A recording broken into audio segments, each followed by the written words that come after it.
नमस्कार विद्यार्थी मित्रांनो, क्रिएटिव्ह मॅथ्स मराठी या आपल्या लाडक्या युट्यूब चॅनलमध्ये पुन्हा एकदा तुमच्या सगळ्यांचं सहर्ष स्वागत आहे. आज आपण चर्चा करतोय इयत्ता 10वी गणित भाग 2 वरती आणि गणित भाग 2 मधलं पहिलं आणि दुसरं प्रकरण आज आपण पाहणार आहोत या व्हिडिओमध्ये. तर जाऊयात पुढे मित्रांनो. पुढे जाण्याच्या अगोदर एक छोटीशी रिक्वेस्ट आहे. नवीन असाल आपल्या युट्यूब चॅनलवर आणि अजूनपर्यंत आपला चॅनल तुम्ही सबस्क्राईब नसेल केला तर आत्ताच आपला चॅनल सबस्क्राईब करा. आणि नुसता चॅनल सबस्क्राईब नका करू मित्रांनो, त्याच्या बाजूला एक बेलचं बटन आहे ते सुद्धा दाबा, जेणेकरून मी अपलोड केलेल्या प्रत्येक नवीन व्हिडिओची नोटिफिकेशन तुमच्यापर्यंत पोहोचेल. आणि सगळ्यात महत्त्वाची गोष्ट म्हणजे आज आपण काय करणार आहोत, सुरुवातीला आजचा हा जो पहिला व्हिडिओ आहे, आजचा पहिला जे लेक्चर आहे ते पहिल्या दुसऱ्या प्रकरणावर आहे. यानंतर 1 वाजता आपण चर्चा करणार आहोत 3ऱ्या-4थ्या प्रकरणावर आणि त्याच्यानंतर 5 वाजता 5वं 6वं 7वं प्रकरण यावर आपण चर्चा करणार आहोत. त्यामुळे हा जो आजचा दिवस आहे तो आपल्यासाठी खूप इम्पॉर्टंट आहे. तर जाऊयात पुढे मित्रांनो. या पहिल्या आणि दुसऱ्या प्रकरणातली सगळी महत्त्वाची सूत्र, महत्त्वाचे गुणधर्म आणि त्याचबरोबर 1 मार्काचे, 2 मार्काचे, 3 मार्काचे, 4 मार्काचे सगळ्या प्रकारच्या गणितांवरती आज आपल्याला चर्चा करायची आहे. त्यामुळं वही पेन सोबत घेऊन बसा. गणित जिथं अडल, जिथं तुम्हाला असं वाटेल की अरे बापरे हे मला तसं जमत नाहीये, काय करू, तिथं तुम्ही व्हिडिओला पॉज करा, परत एकदा बघा, गणित लिहून काढा मित्रांनो, खूप इम्पॉर्टंट आहे. बघा या प्रकरणामध्ये मी तुम्हाला सांगतो गणितापेक्षा इम्पॉर्टंट काय आहे तर सूत्र, फॉर्म्युले खूप महत्वाचे. कारण कसं आहे, गणिताच्या जंगलातून जाताना ग बाई घेतली मी हातामध्ये सूत्रांची शिदोरी. म्हणजे या गणिताच्या जंगलातून जर तुम्हाला जायचं असेल तर सूत्रांची शिदोरी, सूत्रांची बॅटरी हातात पाहिजे. सूत्र जर तुम्हाला पाठ नसतील, सूत्र जर तुम्हाला नीट समजत नसतील तर मित्रांनो आपल्याला गणित समजून घेताना खूप अवघड जाऊ शकतं. या ठिकाणी तुम्हाला थोडंसं ब्लर दिसतोय, आपण जरा क्लिअर करूयात ते सगळं. 1 मिनिट क्लिअर करूयात. ओके, झालं क्लिअर. तर सूत्रांची बॅटरी आपल्या हातात पाहिजे, सूत्र आपल्याला माहिती पाहिजे. त्याच्यामुळे फॉर्म्युले मी बघणार मित्रांनो. तुम्ही म्हणाल की सर गणित शिकवा, गणित तर मी शिकवणार आहे, पण सुरुवातीचे 5-10 मिनिटं फॉर्म्युला आहे. फॉर्म्युले नाही समजले ना तर गणित तुम्हाला येणारच नाही. आता या ठिकाणी लक्षात घ्या, मी तुम्हाला काही आकृत्या या ठिकाणी दाखवतो. या प्रकरणाचा जर विचार केला तर माझ्याकडे समजा हे 2 त्रिकोण आहेत बरं का. हा एक त्रिकोण आहे आणि हा दुसरा त्रिकोण आहे. याचं नाव मी म्हटलं ABC, याचं नाव मी म्हटलं PQR. या 2 त्रिकोणांमध्ये हा AD जो आहे तो ABCचा पाया आहे आणि PS जो आहे तो PQRचा पाया आहे. या 2 त्रिकोणांच्या क्षेत्रफळांच्या गुणोत्तराचा विचार या ठिकाणी आपण करतो. एरिया ऑफ त्रिकोण ABC भागिले एरिया ऑफ त्रिकोण PQR. लक्षात घ्यायचं एक गुणधर्म आहे, 2 त्रिकोण असतील तर त्यांच्या क्षेत्रफळांचं गुणोत्तर कसं असतं, त्यांच्या संगत पाया आणि उंची यांच्या गुणाकाराच्या गुणोत्तरा एवढं असतं. साध्या मराठी भाषेत सांगायला गेलं तर 2 त्रिकोणांच्या क्षेत्रफळांचे गुणोत्तर पाया गुणिले उंची भागिले पाया गुणिले उंची करायचं, बाकीच नाही, बाकी काहीच नाही. मग ABCचा पाया आहे BC गुणिले उंची आहे AD भागिले PQRचा पाया आहे QR गुणिले उंची आहे PS. काय नाही मोठा एव्हरेस्ट जाऊन झेंडा लावायचा, फक्त पाया गुणिले उंची भागिले पाया गुणिले उंची लिहायचं, त्याच्या व्यतिरिक्त काय नाही लिहायचं. आता या ठिकाणी अजून एक मी आकृती जर बघितली बघा. आता हा एक त्रिकोण आहे, या ठिकाणी जरा नीट समजून घ्या. एक त्रिकोण आहे ज्याचं नाव मी म्हणतो त्याला ABCच आहे आणि हा त्याचा एक ही उंची आहे आणि D हा पाया आहे, सॉरी BC हा पाया आहे या त्रिकोणाचा. आता या एका त्रिकोणामध्ये अशा 2 त्रिकोण लपलेत, हा 1 नंबरचा त्रिकोण आणि हा 2 नंबरचा त्रिकोण बरोबर, आणि त्याचबरोबर ABC हा 3 नंबरचा त्रिकोण. हे जे 2 त्रिकोण आहे यांचा जर विचार केला तर यांच्यामध्ये काहीतरी समान आहे. या 2 त्रिकोणांमध्ये बघा ADB आणि ADC, जर मला या 2 त्रिकोणांच्या क्षेत्रफळांचं गुणोत्तर विचारलं की बाबा सर ADB भागिले एरिया ऑफ त्रिकोण ADC हे काय असेल, या 2 त्रिकोणांच्या क्षेत्रफळांचं गुणोत्तर काय असेल, तर भावा एक लक्ष दे, या 2 त्रिकोणांमध्ये काय समान आहे. 1 नंबरच्या त्रिकोणाचा पाया काय आहे तो चेक कर. 1 नंबरच्या त्रिकोणाचा पाया सर BD आहे. 2 नंबरच्या त्रिकोणाचा पाया चेक कर सर तो DC आहे. आता दोघांची उंची चेक कर, दोघांची सुद्धा उंची AD आहे. या दोघांची उंची समान आहे जी AD आहे. लक्षात घ्या उंची काय समान आहे. मग उंची समान असेल तर क्षेत्रफळांचं गुणोत्तर पायांच्या प्रमाणात येतं. हा एक गुणधर्म तुम्हाला माहीतच पाहिजे. जर 2 त्रिकोणांची उंची समान असेल तर क्षेत्रफळांचे गुणोत्तर पाया भागिले पाया. मग 1 नंबरच्या त्रिकोणाचा पाया झाला BD आणि 2 नंबरच्या त्रिकोणाचा पाया झाला CD. मित्रांनो हे एक सूत्र आहे, हे समजून घ्या. अजून एक मी तुम्हाला सांगतो, ही आकृती बघा. आता हे 2 गुणधर्म तुम्हाला समजले.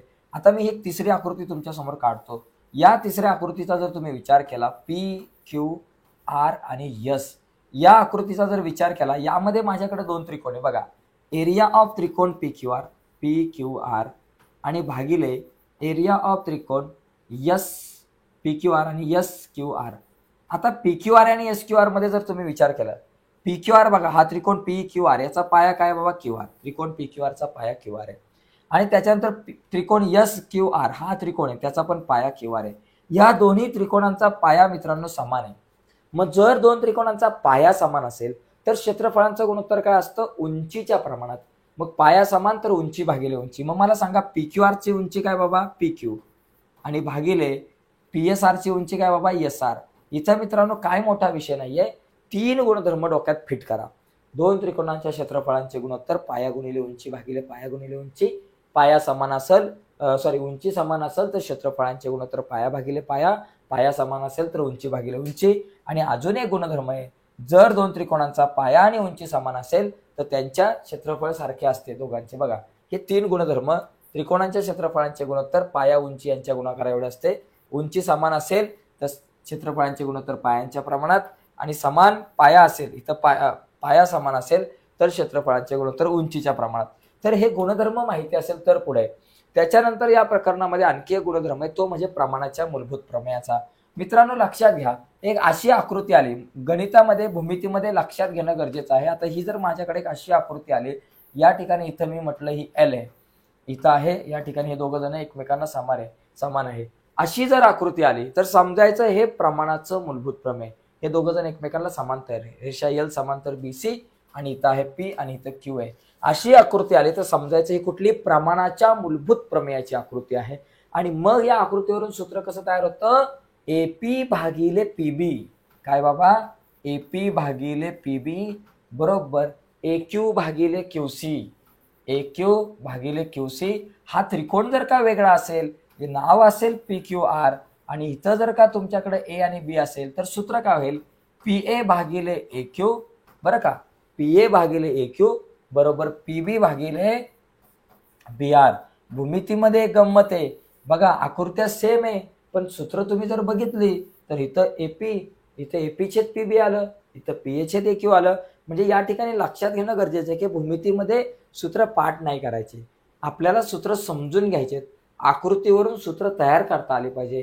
कारण भूमितीचं ते गाणं मी मागे सांगितलं होतं की बाबा विचारच पडला बिचाऱ्या मनाला, भूमितीचा खेळ बाई एवढा का वेगळा.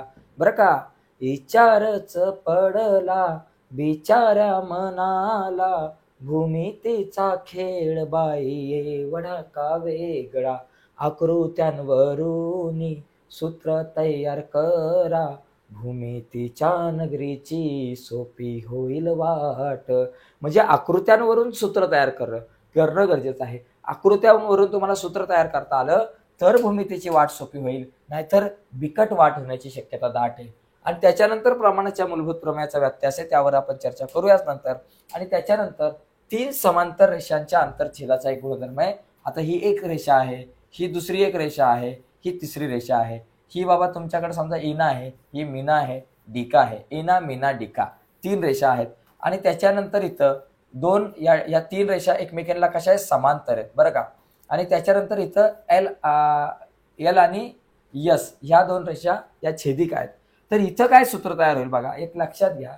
इथं ए आहे, इथं बी आहे, इथं सी आहे, इथं पी आहे, इथं क्यू आहे आणि इथं आर आहे. तर इथं सूत्र प्रमाणाच्या मूलभूत प्रमेयासारखंच होतं, काय वेगळा विषय नाहीये. काय बाबा एबी छेद बीसी, एबी छेद बीसी बरोबर पी क्यू छेद क्यू आर. संपला विषय, पी क्यू छेद क्यू आर.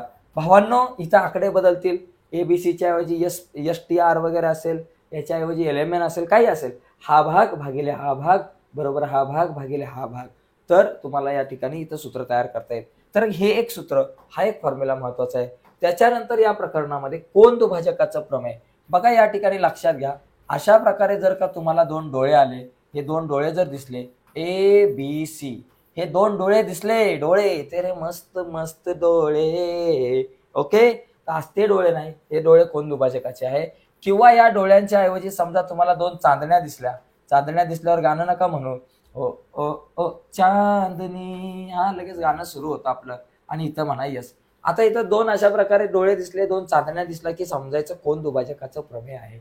मग आता कोन दुभाजकाचं प्रमेय जे आहे याच्यावरून सूत्र म्हणजे या आकृतीवरून सूत्र कसं तयार करायचं, तर ह्या कोन दुभाजकाने कुठल्या एका बाजूचे दोन भाग केलेत, तर एसी ही जी बाजू आहे ना तिचे दोन भाग केलेत.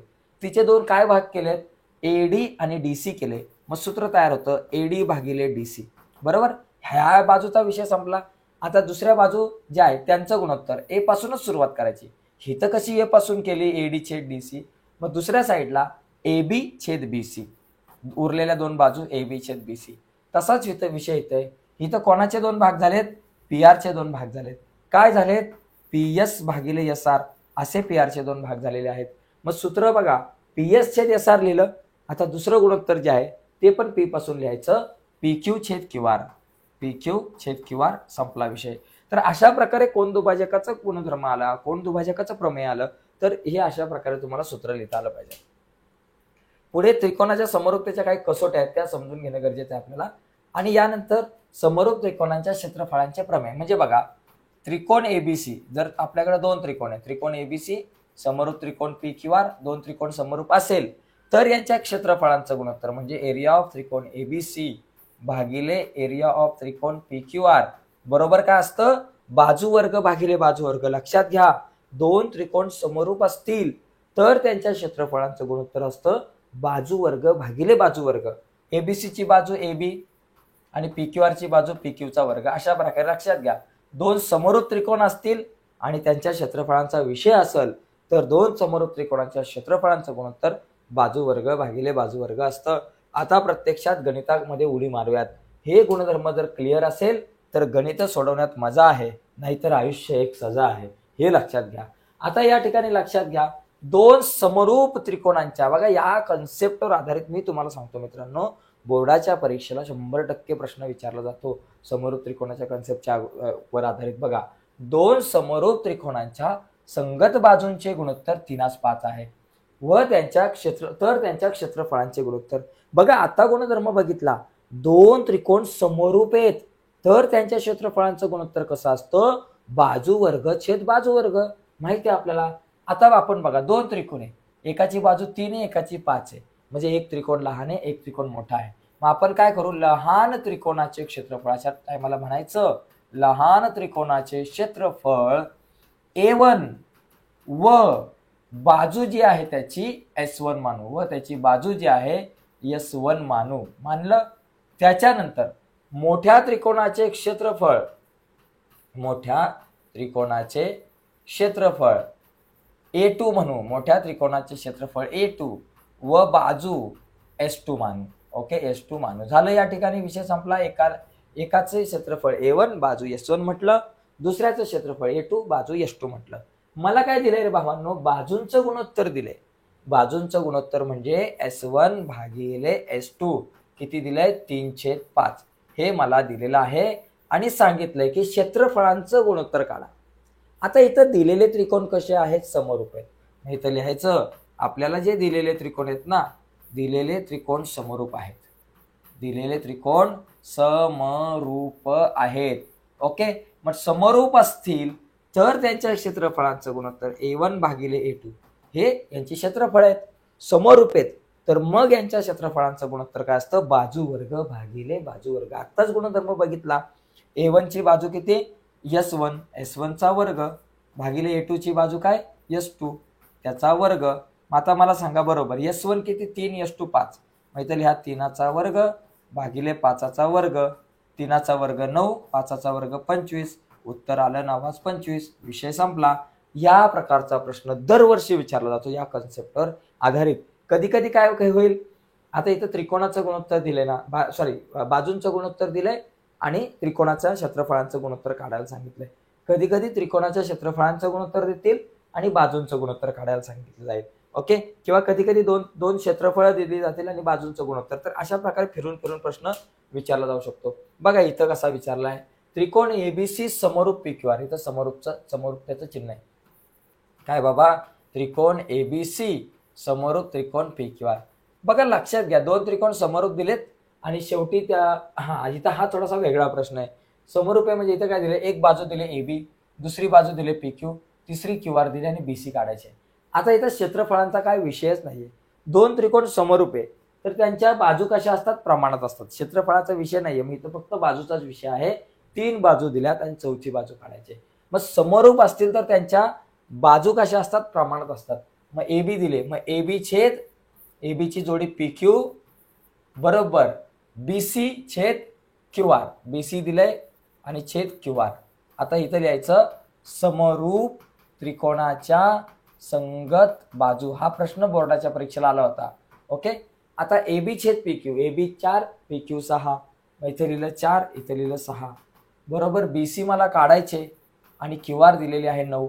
आता तिरकस गुणाकार करा. BC गुणिले 6 6 BC, 9 चोक 36 आलं. आता BC आपल्या जाग्यावर, 36 आपल्या जाग्यावर, 6 गुणिले इकडे आले भागिले, मग BC बरोबर 6 6 36, मग 6 सेंटीमीटर. हे आपलं उत्तर. तर अशा प्रकारचा एखादा प्रश्न विचारला जाऊ शकतो जो 1-2 वेळा बोर्डाच्या परीक्षेला विचारलेला आहे. तर प्रश्न आपण मित्रांनो असेच बघतोय की जे आतापर्यंत वेगवेगळ्या प्रकारच्या बोर्डाच्या परीक्षांना विचारले गेले होते. आता हा एक प्रश्न आहे, हे आकडे बघू नका, मी अधूनमधून कट मारलेत काही प्रश्न. जुलै 2019 ला आला होता. गुणधर्म तोच आहे, आता जो याच्या अगोदर पहिला बघितला होता ना तो. याच्यात काय दिलंय, त्रिकोण ABC समरूप त्रिकोण PQR. चला आता इथं क्षेत्रफळांचा विषय आहे, म्हणजे क्षेत्रफळांच्या गुणोत्तराचा विषय आला. काय दिले बाबा, 4 एरिया ऑफ त्रिकोण ABC बरोबर 25 एरिया ऑफ ट्रायंगल PQR असं दिलंय. मग आता आपला विषय काय, ABC छेद PQR काढायचं आपल्याला. मग आपण काय करू, ABC ला म्हणू भावा तू कुठं जाऊ नको, तू इथंच थांब. मग एरिया ऑफ ट्रायंगल ABC इथंच थांबला. हा PQR मल्टिप्लाय इकडे आला डिवायडेड बाय, PQR ला इकडं आणू, एरिया ऑफ त्रिकोण PQR ला आणलं इकडं बरोबर.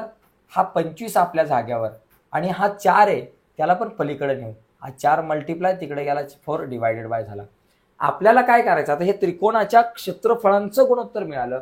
आता आपल्याला बाजूंचं गुणोत्तर काढायचंय. समरूप त्रिकोण आहे, क्षेत्रफळांचं गुणोत्तर दिलंय, बाजूंचं गुणोत्तर काढायचंय. जो आता मगाशी आपण पहिल्या गणिताला जो फॉर्म्युला वापरला होता ना तोच इथं वापरायचा आहे. बघा काय करणार आपण, एरिया ऑफ त्रिकोण ABC भागिले एरिया ऑफ त्रिकोण PQR बरोबर. काय, दोन त्रिकोण समरूप असतील तर क्षेत्रफळांचं गुणोत्तर काय असतं, बाजू वर्ग भागिले बाजू वर्ग. मग ABC ची बाजू घ्या AB, तिचा करा वर्ग, भागिले PQR ची बाजू घ्या PQ, तिचा करा वर्ग. आता ABC छेद PQR किती, 25/4 आहे. मग लिहा इथं 25/4 बरोबर AB चा वर्ग भागिले PQ चा वर्ग. दोन्ही बाजूंची वर्गमूळ काढू. 25चं येतं 5, 4चं येतं 2 बरोबर AB छेद PQ. तर AB PQ हे जे गुणोत्तर आहे ते काय आहे बाबा, AB PQ बरोबर AB समोर 5 PQ च्या समोर 2. तुमचं उत्तर आलं 5/2. संपला विषय. तर एकदम सोपा आहे मित्रांनो. ह्या एका गुणधर्मावर बऱ्याचदा प्रश्न विचारले जातात, त्यामुळे हा गुणधर्म समजून घ्या. आता इथे बघा हा गुणधर्म काय बाबा, इथं काय, हा प्रश्न नोव्हेंबर हा बऱ्याचदा विचारला गेलेला आहे. इथं मला काय करायचंय, एरिया ऑफ त्रिकोण ABC आणि भागिले एरिया ऑफ त्रिकोण मला DBC काढायचं, DBC. या ठिकाणी बघा ABC आणि DBC, तर C कॉमन आहे, BC मला तर वाटतं DBC. इथं काहीतरी जरा थोडासा बदल पाहिजे. इथे आपण C घेऊ आणि इथे आपण A घेऊ बरं का, एवढा थोडासा बदल करा. ABC छेद एरिया ऑफ त्रिकोण DBC. याच्यामध्ये काय दिले मला, AB 3 आणि CD दिले 4. बघा AB दिले 3 आणि CD दिलेले 4. ओके. आता लक्षात घ्या या दोन त्रिकोणांमध्ये काय समान आहे. पहिला जो गुणधर्म होता ना, पहिले 3-4 गुणधर्म बघितले आपण, हे जे दोन त्रिकोण आहे या दोन त्रिकोणांचा काय समान आहे, हा जो CD हा पाया समान आहे, लक्षात घ्या. मग जर दोन त्रिकोणांचा पाया समान असेल तर क्षेत्रफळांचं गुणोत्तर कसं असतं, उंचीच्या प्रमाणात. मग या ठिकाणी लिहू ABC ची उंची काय AB, मग इथे लिहायचं AB. DBC ची उंची काय CD, इथे लिहायचं CD आणि इथे लिहायचं समान पायांचे त्रिकोण. दोन त्रिकोणांचा पाया समान होता म्हणून समान पायांचे त्रिकोण लिहिले. ओके. आता किमती टाका. AB आहे 3 आणि ही आहे 4. उत्तर आलं 3/4. झालं मित्रांनो. 1 मार्काला हा प्रश्न खूप वेळा येऊन गेलाय, त्याच्यामुळे या प्रश्नाची तयारी आपली असली पाहिजे. ठीक आहे. या प्रकारे आकडे बदलतील, नावं गावं बदलतील, पण प्रश्न तेच राहतील. पुढचा मुद्दा बघा. इथे बघा आता आलो आपण प्रमाणाच्या मूलभूत प्रमेयाच्या गणिताकडं. आता हे गुणधर्म आपण मगाशी बघितले. इथं काय दिलं मित्रांनो, इथं विषय त्रिकोण PQR मध्ये NM समांतर RQ, NM आणि RQ समांतर आहे. जर PM बरोबर 15, बरं का, PM 15 आहे, MQ 10 आहे, त्याच्यानंतर NR 8 आहे, NR इकडे NR 8 आहे, तर PN आपल्याला काढायचे. तर मित्रांनो इथं कुठलं प्रमेय वापरणार? प्रमाणाचं मूलभूत प्रमेय. पण उत्तर लिहिताना भाऊ डिटेलमध्ये लिहिलं पाहिजे. कसं लिहायचं? त्रिकोण PQR मध्ये काय दिले बाबा? रेख NM समांतर बाजू PQ हे लिहायचं बरं का.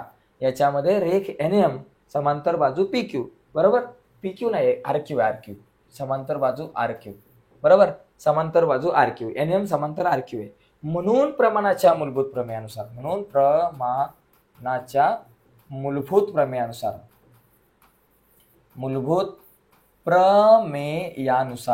आता याच्यामध्ये काय करायचं? सूत्र तयार करायचं. बाबा सूत्र कसं तयार करायचं ते मगाशी आपण बघितलं. कसं होणार? PN/NR, बरोबर. म्हणून PN/NR बरोबर PM/MQ. इथं आपण लिहू PM/MQ. झालं. PN किती मला माहिती नाही बाबा, मला PN ची किंमत काढायची, बरोबर. NR किती? 8 आहे, 8 लिहिलं. PM किती? 15 आहे, 15 लिहिलं. MQ किती? 10 दिलंय, 10 लिहिलं. आता तिरकस गुणाकार करू. बघा, PN गुणिले 10, 10 PN, आणि 15 गुणिले 8, 15 8 झाले 120. आता PN आपल्या जाग्यावर, 120 आपल्या जाग्यावर, हे 10 गुणिले आहेत, बरोबर चिन्हाच्या पलीकडे गेले, भागिले. म्हणून PN बरोबर 10 ने भाग लावलं, उत्तर आलं 12. तर अशा प्रकारे आपण सोडवू शकतो. मित्रांनो, या गणितामध्ये सूत्र आणि उत्तर यांना चौकटी करा. हे सूत्र आहे त्याला एक चौकट करा, या उत्तराला एक करा. मार्क कसे मिळतील? गुणधर्म लिहिलाय का? अर्धा मार्क. सूत्र लिहिलंय का? अर्धा मार्क. उत्तर लिहिलंय का? अर्धा मार्क. कॅल्क्युलेशन केलंय का? अर्धा मार्क. असे मिळून 2 मार्क होतील. गुणधर्म नाही लिहिला, नुसतं सूत्र लिहिलं, अर्धा मार्क जाऊ शकतो. बघा पुढचा मुद्दा. पुढे बघा, हा 3 समांतर रेषांच्या आंतरछेदाचा गुणधर्म यावर आधारित प्रश्न आहे. आता ही आकृती उभी आली किंवा कधी कधी आडवी पण आकृती देतील. कशीही दिली तरी आपल्याला आपल्या तयारीत राहायचंय. आता याच्यामध्ये बघा, इथं पहिलं लिहायचं की बाबा आकृतीत AB समांतर, आकृतीमध्ये आपण म्हणू आकृतीत AB समांतर, बघा रेषा AB डिटेलमध्ये लिहा. रेषा AB समांतर रेषा CD आणि समांतर रेषा EF, बरोबर. AB समांतर CD समांतर EF. म्हणून एक वाक्य अजून लिहायचं, 3 समांतर रेषांच्या आंतरछेदाच्या गुणधर्मानुसार. 3 समांतर रेषांच्या आंतरछेदाच्या गुणधर्मानुसार म्हटलंच तर लिहितो. 3 समांतर रेषांच्या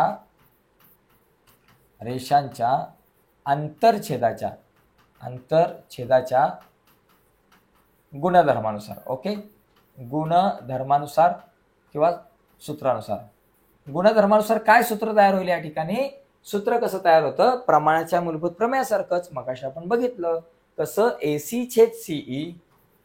AC/CE बरोबर BD/DF बरोबर. AC/CE BD/DF. आता किमती टाका. AC किती आहे बाबा? दिलंय का? कुठे गेली रेष? AC 6 आहे.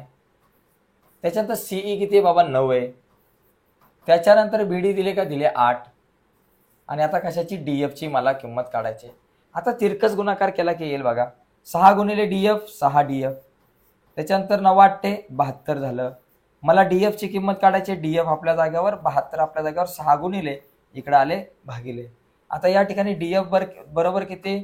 या ठिकाणी 6 ने भाग लावा 72ला.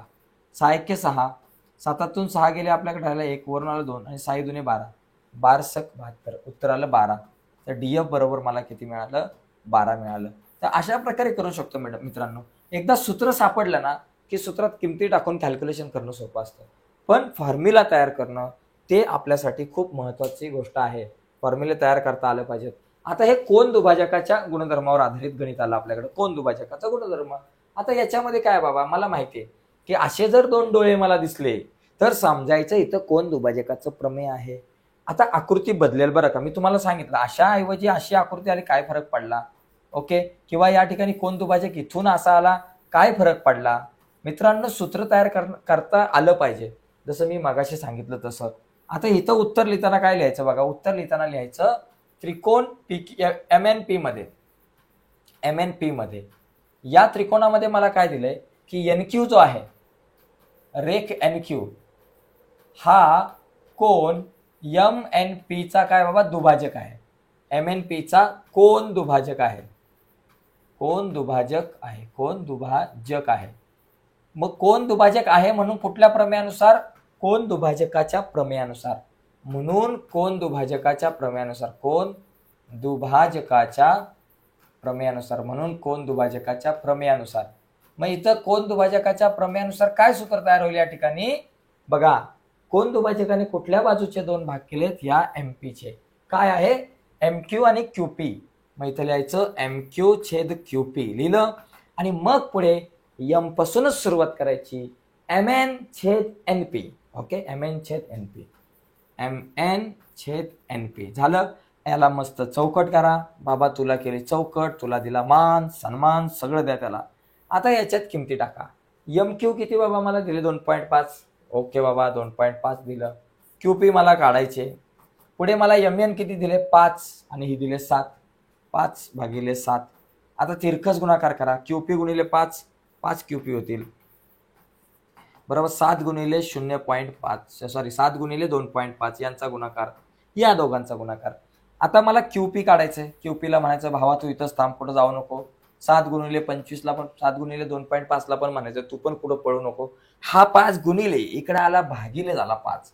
आता 5 1 5 5 5 25, फक्त इथं 0 पॉईंट द्या. ओके, आणि QP बरोबर काय होईल 7 5 35, पण इथे एक घर सोडून पॉईंट द्या, 3.5 आलं. तर मित्रांनो या गुणधर्मावरचं सुद्धा आपण गणित बघितलं. तर प्रत्येक गुणधर्मावरचं गणित आपण बघूयात, कारण परीक्षेची तयारी आपण 100% केली पाहिजे. नुसतं IMP गणित हे आलं, IMP गणित ते आलं, या IMPच्या भानगडीत पडता पडता IMP करतो आणि महत्वाची गणितं निघून जातात. तर हे एक गणित कोण दुभाजकाच्या प्रमेयानुसार आधारित आहे.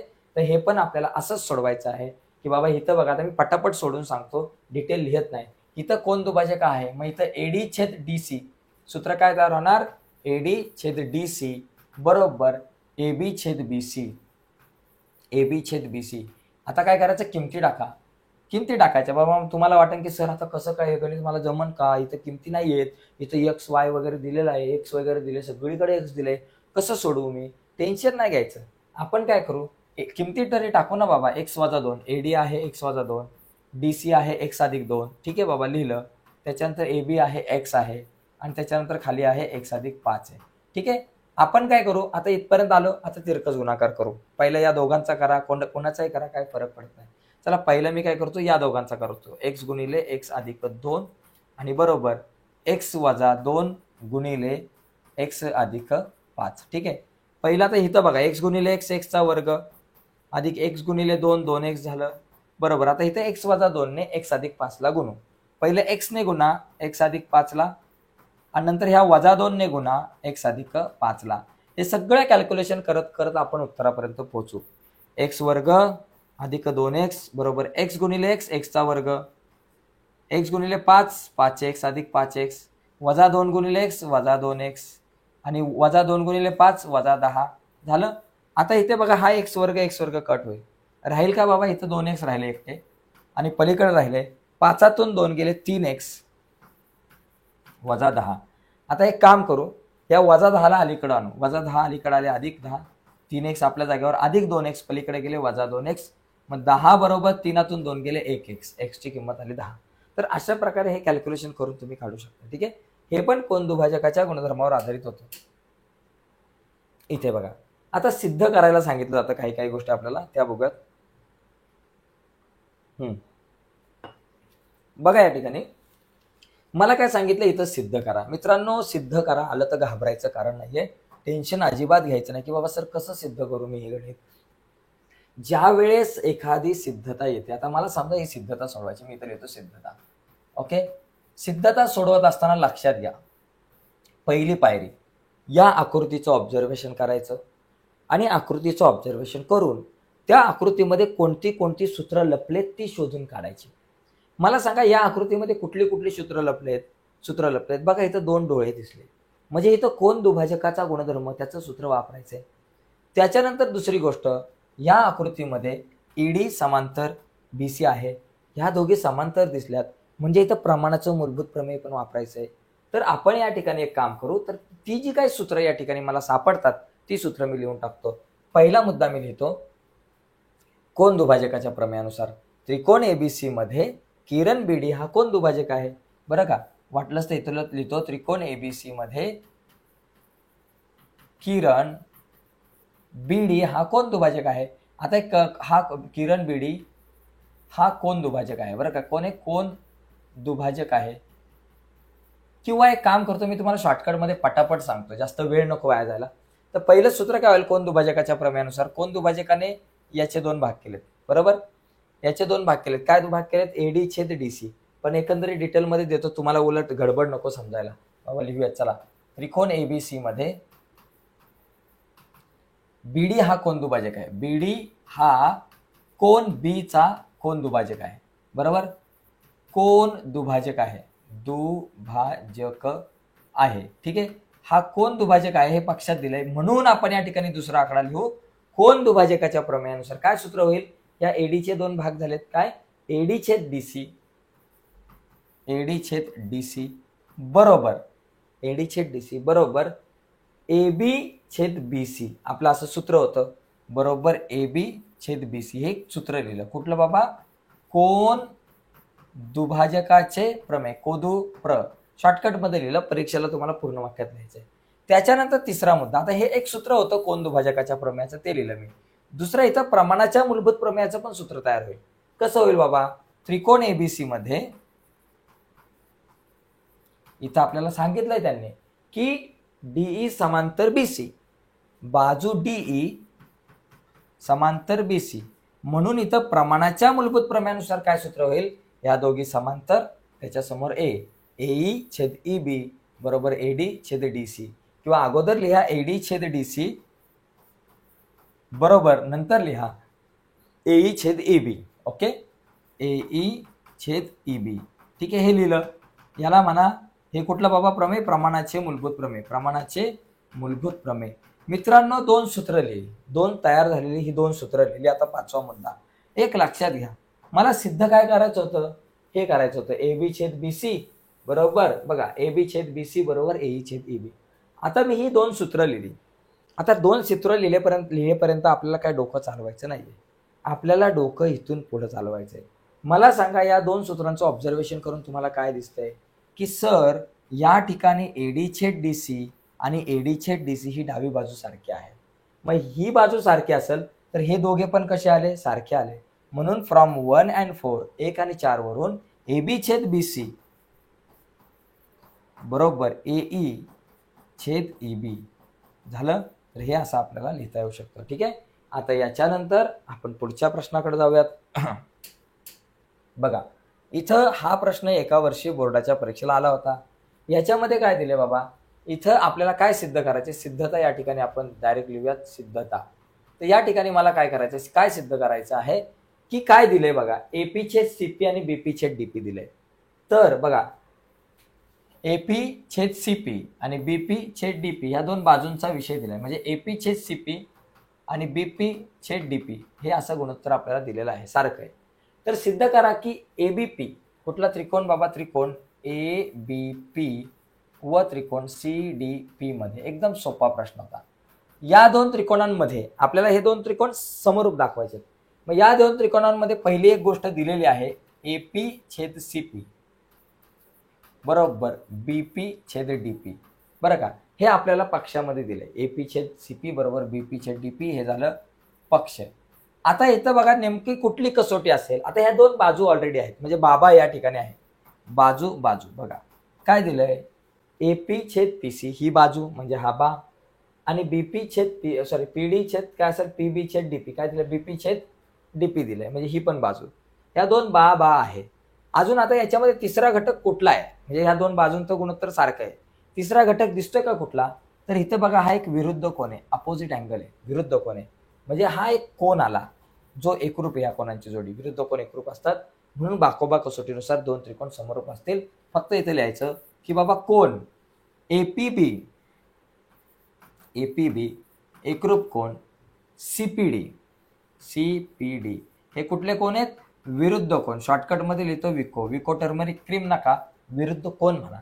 म्हणून आपण म्हणू शकतो त्रिकोण ABP समरूप त्रिकोण CDP. कुठली कसोटी? बा कसोटीनुसार दोन त्रिकोण समरूप झाले. बोर्डाच्या परीक्षेला ऑलरेडी हा प्रश्न एकदा दोनदा येऊन गेलाय, त्याच्यामुळे किती इम्पॉर्टंट आहे ते छोटे छोटे प्रश्न सुद्धा ते समजून घ्या. आता हा प्रश्न सराव संच 1.1 मधला आहे. एका त्रिकोणाचा पाया 9 आहे. एक त्रिकोण आहे माझ्याकडे, त्याचा पाया 9 आहे आणि उंची त्याची 5 आहे. आता दुसरा त्रिकोण एक आहे, त्या दुसऱ्या त्रिकोणाचा पाया 16 आणि त्याची उंची 6 आहे.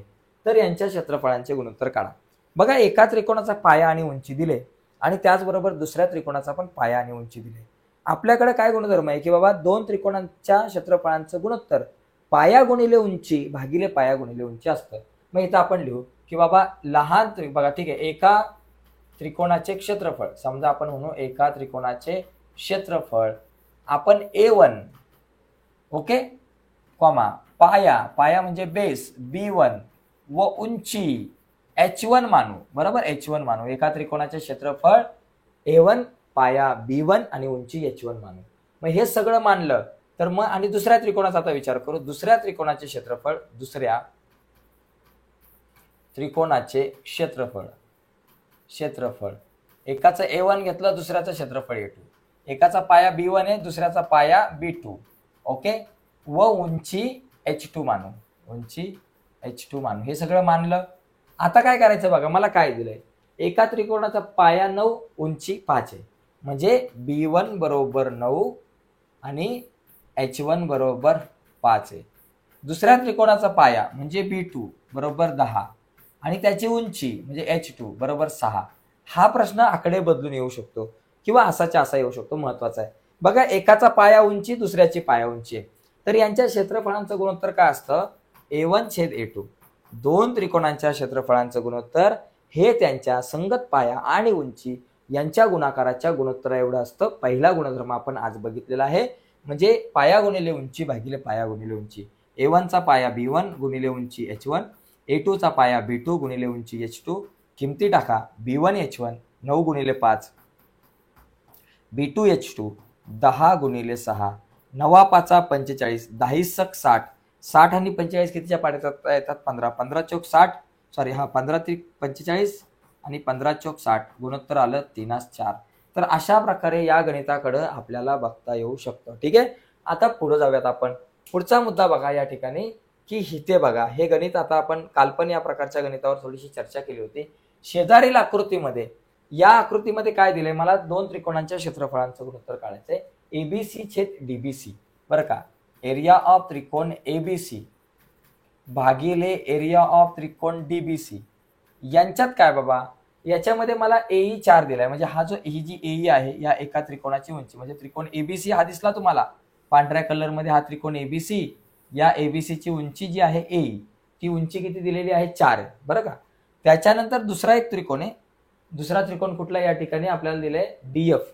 त्या DF या त्रिकोणाची उंची DBC. DB आणि C हा दुसरा त्रिकोण लाल कलरचा, त्याची उंची ही दिलेली आपल्याला 6. आता या दोन त्रिकोणांमध्ये काय कॉमन आहे? पांढऱ्या कलरच्या त्रिकोणाचा पाया काय बाबा? पांढऱ्या रंगाच्या त्रिकोणाचा म्हणजे ABCचा पाया या ठिकाणी मला दिसतोय. ABCचा पाया आहे BC बरोबर, आणि DBCचा पाया सुद्धा BC. या दोन त्रिकोणांचा पाया समान आहे. मग आपण मगाशी बघितलं, दोन त्रिकोणांचा पाया समान असेल तर क्षेत्रफळांचं गुणोत्तर कशाच्या प्रमाणात असतं? उंचीच्या प्रमाणात असतं. म्हणून ABC ची उंची काय झाली? AE आणि DBC ची उंची, ABC ची उंची AE, DBC ची DF. AE छेद DF. AE किती दिले? 4 आणि DF दिले 6. 2 दुने 4, 2 त्रिक 6. विषय संपला. अशा प्रकारे हे गणित सोडू शकतो. मित्रांनो, पुस्तकामध्ये हे गणित ऑलरेडी सोडवलेल्या उदाहरणांमधलं आहे, त्यामुळे पुस्तकामध्ये जी सोडवलेली उदाहरणं असतात ती पण चांगली करून जा, कारण त्यातली गणितं सुद्धा आपल्याला परीक्षेला येत असतात. पुढे बघा, पुढे या आकृतीचा विचार केला तर या आकृतीमध्ये बघा, संकीर्ण प्रश्न संग्रहामधला हा प्रश्न आहे. या आकृतीमध्ये मला काय करायचं आहे? एरिया ऑफ त्रिकोण ABC आणि भागिले एरिया ऑफ त्रिकोण DCB ही आकृती पण येऊ शकते. नावं गावं बदलून येतील बरं का या आकृत्या. आता या दोन त्रिकोणांमध्ये काय समान आहे चेक करायचं. पहिली गोष्ट, याच्यात चेक करायचं बाबा यांचा पाया समान आहे का, उंची समान आहे, काय ते चेक करायचं. आता याच्यामध्ये बघा हा ABC त्रिकोण लाल रंगाचा दिसला, हा लाल रंगाचा, हा बघा हा एक त्रिकोण आहे. आणि दुसरा कुठला बाबा DCB, लाल रंगाच्या त्रिकोणाचा पाया BC, आणि दुसरा जो या ठिकाणी त्रिकोण आहे पांढऱ्या रंगाचा त्याचा पण पाया BC आहे. या दोन्ही त्रिकोणांचा पाया समान आहे. मग पाया समान बघा, लाल रंगाच्या त्रिकोणाचा पाया BC आणि पांढऱ्या रंगाच्या त्रिकोणाचा पाया पण BC, दोघांचा पाया जो आहे तो BC आहे, म्हणजे पाया समान आहे. मग क्षेत्रफळांचं गुणोत्तर कसं येणार, उंचीच्या प्रमाणात, उंची भागिले उंची. मग ABC ची उंची काय बाबा AB भागिले DBC ची उंची दिली DC. इथं कंसामध्ये लिहायचं समान पायांचे त्रिकोण, AB 6 BC 8 बेत्रिक 6 बेचोक 8, संपला विषय. हे छोटी छोटी गणित आहेत ना, खूप इम्पॉर्टंट आहे. मी तुम्हाला काय 4-4 मार्कांची तुम्हाला IMP देणार, 10-15 प्रश्न देणार, तुम्ही 4-5 मार्कांचे प्रश्न खूप चांगले करणार आणि 1-2 मार्कांच्या प्रश्नांमध्ये आपली वाट लागणार, असं नको व्हायला. ज्या मुलांचे 1-2 मार्कांचे प्रश्न खूप चांगले आहेत, सगळे येतात, तो मुलगा 3 ते 4 मार्कांचे प्रश्न आरामात सोडवू शकतो प्रयत्न केले तर. पण एखाद्याने नुसतीच 4 मार्कांची तयारी केली त्याला 1 मार्कांच्या प्रश्नांमध्ये प्रॉब्लेम येऊ शकतात, 2 मार्कांच्या प्रश्नात प्रॉब्लेम येऊ शकतात, कारण बेसच पक्का नसतो. इथे बघा समान उंचीच्या, आता हा जो प्रश्न आहे ना हा खूप इम्पॉर्टंट आहे, 3 मार्काला येऊ शकतो बरं का, लक्षात घ्या. वेगळा प्रश्न आहे समान उंचीच्या. आता इथं आलेलं आहे बाळांनो समान उंचीच्या. मला सांगा समान उंचीच्या दिलंय म्हणजे इथं 2 त्रिकोणांची उंची समान आहे. आता मला सांगा उंची समान म्हणजे या 2 त्रिकोणांचं क्षेत्रफळ कशाच्या प्रमाणात असणार आहे, यस पायांच्या प्रमाणात. मग ते क्षेत्रफळ पायांच्या प्रमाणात असणार आहे. आता या 2 त्रिकोणांच्या क्षेत्रफळांचे गुणोत्तर ऑलरेडी दिले आणि त्याच्यामध्ये लहान त्रिकोणाचा पाया 6 सेमी आहे आणि मोठ्या त्रिकोणाचा पाया काढा. मग आता आपण एक काम करू, लहान त्रिकोणाचे क्षेत्रफळ, लहान त्रिकोणाचे क्षेत्रफळ A1 व पाया आपल्याला दिलाय पाया B1 मानू, ओके B1 मानू. आणि त्याचप्रमाणे मोठ्या त्रिकोणाचे क्षेत्रफळ, मोठ्या त्रिकोणाचे क्षेत्रफळ A2 व पाया B2 मानू, ओके क्षेत्रफळ A2 आणि पाया B2 मानू. ठीक आहे. आता मला काय दिलंय, 2 त्रिकोणांच्या क्षेत्रफळांचं गुणोत्तर दिलंय, म्हणजे बाबा A1 भागिले A2 हे गुणोत्तर आहे, किती 2/3 हे मला दिलेलं आहे. त्याच्यानंतर मला काय दिलंय, लहान त्रिकोणाचा पाया, लहान त्रिकोणाचा पाया म्हणजे B1 दिलाय, B1 बरोबर 6 सेमी दिलेला आहे. आणि मला मोठ्या त्रिकोणाचा पाया काढायचा आहे, B2 मला काढायचा आहे. आता मला सांगा या त्रिकोणांचं काय समान आहे बाबा, या त्रिकोणांमध्ये काय समान आहे, तर उंची समान आहे, म्हणजे क्षेत्रफळांचं गुणोत्तर पायांच्या प्रमाणात. मग तुम्ही डायरेक्ट लिहू शकता A1 भागिले A2 यांच्या क्षेत्रफळांचं गुणोत्तर पाया भागिले पाया येणार. A1चा पाया येतो B1 आणि A2चा पाया येतो B2. ठीक आहे. इथं लिहायचं समान उंचीचे त्रिकोण, समान उंचीचे त्रिकोण, उंचीचे त्रिकोण. मग आता A1 छेद A2, A1 किती 2 भागिले A2 किती 3, B1 किती बाबा या ठिकाणी मला दिलेला आहे 6, B2 आपल्याला काढायचा आहे. आता तिरकस गुणाकार करा बघा, 2 गुणिले B2 2B2 बरोबर साहित्रिक 18 झाले. मग इथे लिहिलं साहित्रिक 18, B2 आपल्या जागेवर 18, आपल्या जागेवर 2 गुणिले इकडे आले भागिले, B2 बरोबर 9 9 सेंटीमीटर. मोठ्या त्रिकोणाचा संगत पाया 9 सेंटीमीटर. तर अशा प्रकारचा प्रश्न येईल. कधी कधी इथं समान उंचीच्या ऐवजी ना समान पायांच्या 2 त्रिकोणांच्या क्षेत्रफळांचे गुणोत्तर 2/3 आहे, लहान त्रिकोणाची उंची 6 आहे, तर मोठ्या त्रिकोणाची संगत उंची काढा असा पण प्रश्न येईल. समान उंचीच्या ऐवजी समान पायांचा असू शकतो. मग त्यावेळेस तुम्ही लिहाल 2 त्रिकोणांचा पाया समान आहे, क्षेत्रफळांचं गुणोत्तर उंची भागिले उंची असं आपण लिहू शकतो. ठीक आहे. प्रश्न फिरून आला, इकडून तिकडून आला तरी आपल्याला त्याचं उत्तर घेता आलं पाहिजे. आता या ठिकाणी बघा, हा जो एक प्रश्न आहे आपल्याला, याच्यामध्ये काय करायचंय, इथे ऍक्टिव्हिटी बेस्ड प्रश्न आहे, बऱ्याचदा येऊन गेलाय बघा. इथं मला काय दिलंय की बाबा रेख PQ समांतर DE. बघा इथं PQ आणि DE समांतर आहे, PR समांतर DF, PR समांतर DF सिद्ध करायचंय, QR समांतर EF आहे, QR समांतर EF, चला वेगळा रंग देऊ, QR समांतर EF आहे. तर मला बाबा काय करायचंय की PR समांतर DF दाखवण्यासाठी, म्हणजे PR आणि DF हे दोघं जण समांतर आहे हे दाखवण्यासाठी पुढील चौकटी पूर्ण करा. आता पहिली गोष्ट XDE मध्ये, हा जो XDE त्रिकोण आहे, XDE कुठं बघा, हा X डी आणि आता ई हा जो त्रिकोण आहे पांढऱ्या रंगाचा त्रिकोण, या त्रिकोणामध्ये जर बघितलं तर हे दोघं समांतर आहे, पी क्यू समांतर डीई आहे. इथं दिले बाबा पी क्यू समांतर डीई. मग पी क्यू समांतर डीई असेल तर इथं कुठलं सूत्र होतं? प्रमाणाचं मूलभूत प्रमेय. माहिती ना तुम्हाला प्रमाणाचं मूलभूत प्रमेय. त्या सूत्रानुसार एक्स पी छेद पी डी बरोबर एक्स क्यू छेद क्यू ई. साधी गोष्ट आहे. बघा इथं मग एक्स पी छेद काय येणार बाबा? एक्स पी छेद पी डी. इथं तुम्ही पी डी लिहाल आणि एक्स क्यू छेद क्यू ई येणार. इथं लिहा एक्स क्यू छेद क्यू ई. झालं प्रमाणाचे मूलभूत प्रमेय, संपला विषय. दुसरा मुद्दा एक्स ई एफ मध्ये. आता बघा एक्स ई एफ म्हणजे कुठला त्रिकोण? या ठिकाणी बघा आपण त्याला आता या ठिकाणी हा पोपटी रंगाचा किंवा हिरव्या रंगाचा त्रिकोण बघा. हिरव्या रंगाच्या या त्रिकोणामध्ये काय बाबा? हे दोघे जण समांतर आहे. मग इथं सूत्र काय तयार होणार? इथं सूत्र तयार होणार एक्स क्यू छेद क्यू ई बरोबर एक्स आर छेद आर एफ. असं वाटलंच तर पहिलं लिहा एक्स आर छेद आर एफ आणि नंतर पुढे काय बाबा? एक्स क्यू छेद क्यू ई. झालं लिहिलं एक्स आर छेद आर एफ बरोबर एक्स क्यू छेद क्यू ई. आता या दोघांचं जर ऑब्झर्वेशन केलं तर याच्यामध्ये एक्स क्यू छेद क्यू ई, एक्स क्यू छेद क्यू ई उजवी बाजू सारखी आहे. ही दोन गुणोत्तर सारखे म्हणजे याचा अर्थ पी एक्स पी छेद पी डी बरोबर एक्स आर छेद आर एफ, एक्स आर छेद आर एफ हे गुणोत्तर पण सारखं असणार. बरोबर. आता मला सांगा इथं काय आलंय? एक्स पी छेद पी डी. बघा आता याच्यामध्ये काय आलंय? इथं जर बघितलं की बाबा एक्स पी छेद पी डी हे गुणोत्तर आणि एक्स आर छेद आर एफ, एक्स आर छेद आर एफ हे गुणोत्तर सारखं आहे.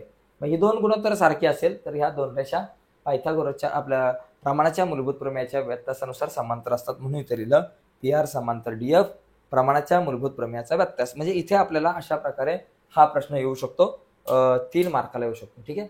आता हा बघा, हा प्रश्न मला यावर्षीसाठी वाटतोय थोडासा बाबा काहीतरी याच्यावरती प्रश्न विचारला जाऊ शकतो. विचारला तर 3 मार्काला विचारला जाऊ शकतो. बघा या प्रश्नामध्ये काय, मला ही सगळी गुणोत्तर काढायची आहे.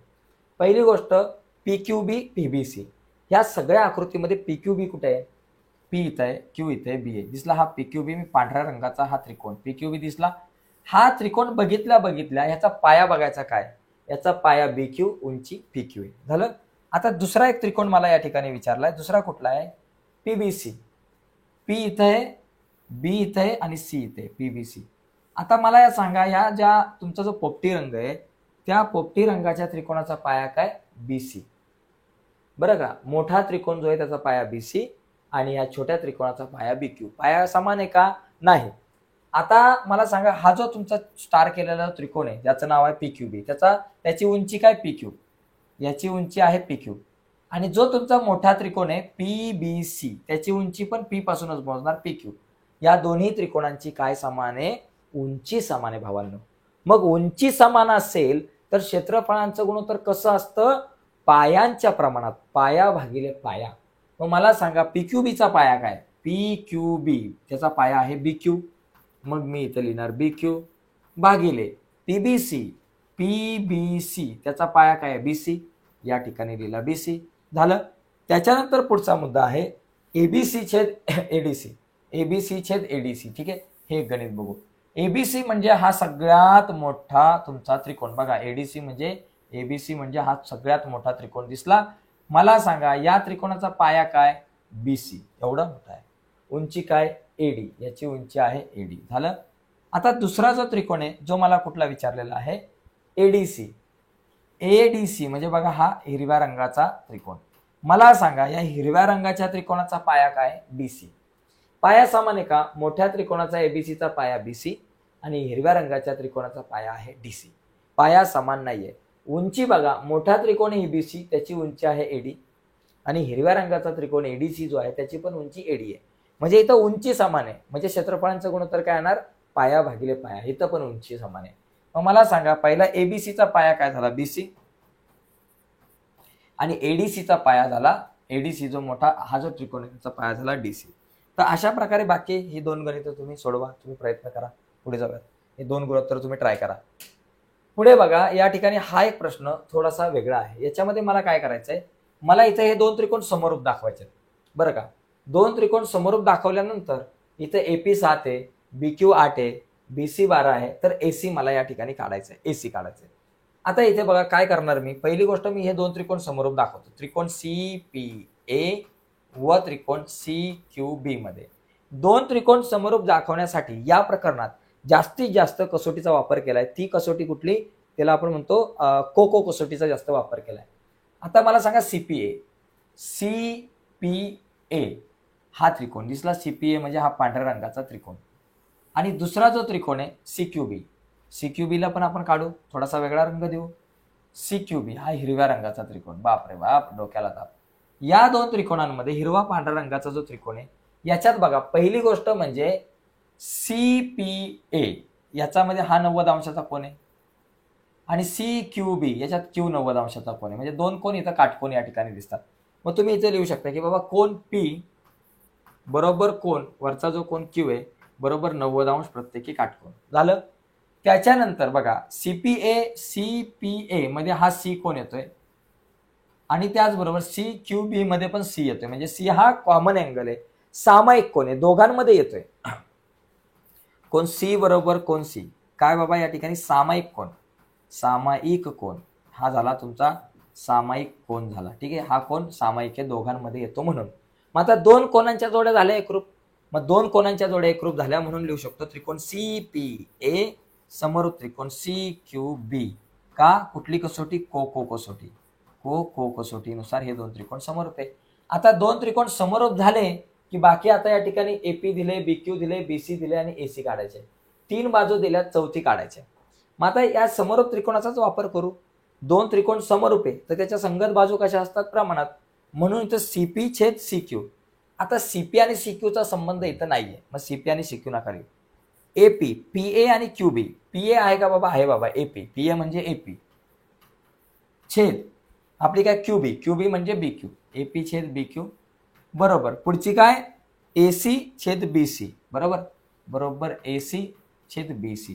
कारण समरूप त्रिकोणाच्या संगत बाजू बरोबर. आता याच्यामध्ये मी काय करणार? AP मला किती दिले? AP 7 आहे, BQ 8 आहे. मग इथे लिहिणार 7/8. AC छेद BC. AC किती दिले? काढायचे आणि BC 12 दिले. AC छेद BC आपल्याला दिलेली आहे 12. तिरकस गुणाकार 8 गुणिले AC 8 AC आणि 12 7 84. AC आपल्या जागेवर 84 आपल्या जागेवर 8 गुणिले इकडे आले भागिले 8. मग आता 8ने भाग लावू 84 ला. बघा 8 1 8 बरोबर. 8तून 8 गेले 0 वरून आले 4. मग 8 0 0 झालं. इथे घेतले 4 पुढे घेतला 0 आणि 8 पंचे 40 10.5. AC बरोबर 10.5 आपल्याला मिळेल. 10.5 एकक वगैरे आपण म्हणू शकतो. तर अशा प्रकारे हा एक प्रश्न आहे की जो खूप इम्पॉर्टंट आहे. संपूर्ण धड्याची पूर्ण रिव्हिजन करण्याचा मी प्रयत्न या ठिकाणी करतोय. तर या ठिकाणी बघा अजून एक प्रश्न हा आपला राहिलाय. हा बघा, हा प्रश्न बघितला की मग आपण दुसऱ्या प्रकरणावरती उडी मारूयात. दुसरं चॅप्टर जे आपलं ते इथं जर आपण या ठिकाणी बघितलं, इथं काय सिद्ध करायचं बघा. काय दिलंय? पहिली गोष्ट आहे ना, पक्ष साध्य वगैरे लिहू. आता समजा मला हे गणित आलंय आणि मला हे गणित येतच नाही, मी आयुष्यात पहिल्यांदा हे गणित बघितलंय, सिद्धता सोडवायची पहिल्यांदाच बघितलं. समजा येतं कधी कधी पहिल्यांदा बघितलेलं. मग पहिलं काय लिहायचं? पक्ष लिहायचं. बघा नीट आरामात लक्षात घ्या. पहिलं लिहायचं पक्ष. पक्षामध्ये काय दिलंय? पक्ष म्हणजे जे काय दिलंय ते. काय दिले बाबा? त्रिकोण ABC मध्ये बाजू BC वर D बिंदू असा आहे की BAC बरोबर ADC. कोण? BAC बरोबर कोण? ADC हे दिलेलं आहे. ठीक आहे. आणि साध्य काय करायचंय मला? साध्य मला करायचं आहे की CA चा वर्ग आपल्याला साध्य करायचा आहे. CA चा वर्ग बरोबर CB गुणिले CD. CA चा वर्ग बरोबर CB गुणिले CD हे मला सिद्ध करायचं आहे. आता मी जातो सिद्धतेकडे वळतो. सिद्धता. आता सिद्धता काय करणार मी? सिद्धतेमध्ये एक काम करू आपण. इथे बघा CA वर्ग बरोबर CB गुणिले CD. याचा आधी काय होईल? CA वर्ग म्हणजे CA गुणिले CA असेल आणि बरोबर CB गुणिले CD असेल. म्हणजे याचा अर्थ असं काहीतरी असू शकतं. CA छेद CB बरोबर CD छेद CA वगैरे असं काहीतरी असू शकतं त्याच्या आधी. म्हणजे बाजूंचं गुणोत्तर. आणि असं बाजूंचं गुणोत्तर केव्हा लिहितो? ज्यावेळेस दोन त्रिकोण समरूप असतील तेव्हा. म्हणजे इथे आपण काय करू शकतो? दोन त्रिकोण समरूप दाखवू शकतो, त्याच्या बाजू संगत प्रमाणात दाखवू शकतो, तिरकस गुणाकार केलं, उत्तर आलं असं आहे. मग कुठले दोन त्रिकोण मी समरूप दाखवू? हा एक आहे, हा एक मोठा त्रिकोण आहे. मग काय करा? जे कोण एकरूप दिले BAC, मग BAC कोणवाला हा मोठा त्रिकोण आला तुमचा BAC. ठीक आहे. मग आपण लिहू त्रिकोण BAC व त्रिकोण, दुसरा काय एडीसी, एडीसी, एडीसी कोण घेऊन, एडीसी बघा, एडीसी हा घ्या हिरव्या रंगाचा, ठीक आहे, हे दोन त्रिकोण. आता याच्यामध्ये कोको कोसेटीनुसार तुम्ही समरूप दाखवू शकताय, कारण एका कोणाची जोडी ऑलरेडी पक्षामध्ये दिलेली आहे, ठीक आहे. पहिला मुद्दा काय बाबा, कोण बीएसी बरोबर कोण एडीसी, कारण काय बाबा हे पक्ष हे आपल्याला पक्षामध्ये दिलेला आहे. दुसरा मुद्दा बघा, दोघांमध्ये कॉमन कोण कोण आहे, हा जो सी आहे ना तो दोघांमध्ये कॉमन आहे. मोठ्या त्रिकोणामध्ये पण सी येतोय आणि ह्या पोपटिका रंगाच्या त्रिकोणामध्ये सुद्धा सी येतोय, दोघांमध्ये येतोय. म्हणून तुम्ही लिहा कोण सी, एकरूप कोण सी. कारण काय लिहिणार आपण, सामायिक कोण, सामायिक कोण झालं, सामायिक कोण लिहिलं. आता हे लिहिल्यानंतर आपले दोन त्रिकोण जे आहेत ते समरूप झाले. मग इथं लिहू शकतो तिसरा पॉइंट, म्हणून त्रिकोण बीएसी समरूप त्रिकोण एडीसी समरूप झाले. कुठली कसोटी, कोको कसोटी, कोको कसोटीनुसार दोन त्रिकोण समरूप झाले. आता समरूप त्रिकोणाच्या संगत बाजू प्रमाणात असतात. मग एबीसीची काय झाली, बीए छेद एडी, बीए आणि एडीची गरज आहे का, नाही आहे. मग एसी छेद सीडी, एसी छेद सीडी बरोबर. पुढचा मुद्दा, बीसी छेद एसी, बीसी म्हणजे सीबी छेद एसी. आता तिरकस गुणाकार करा, एसी गुणिले एसी, एसीचा वर्ग, आणि सीडी गुणिले सीबी.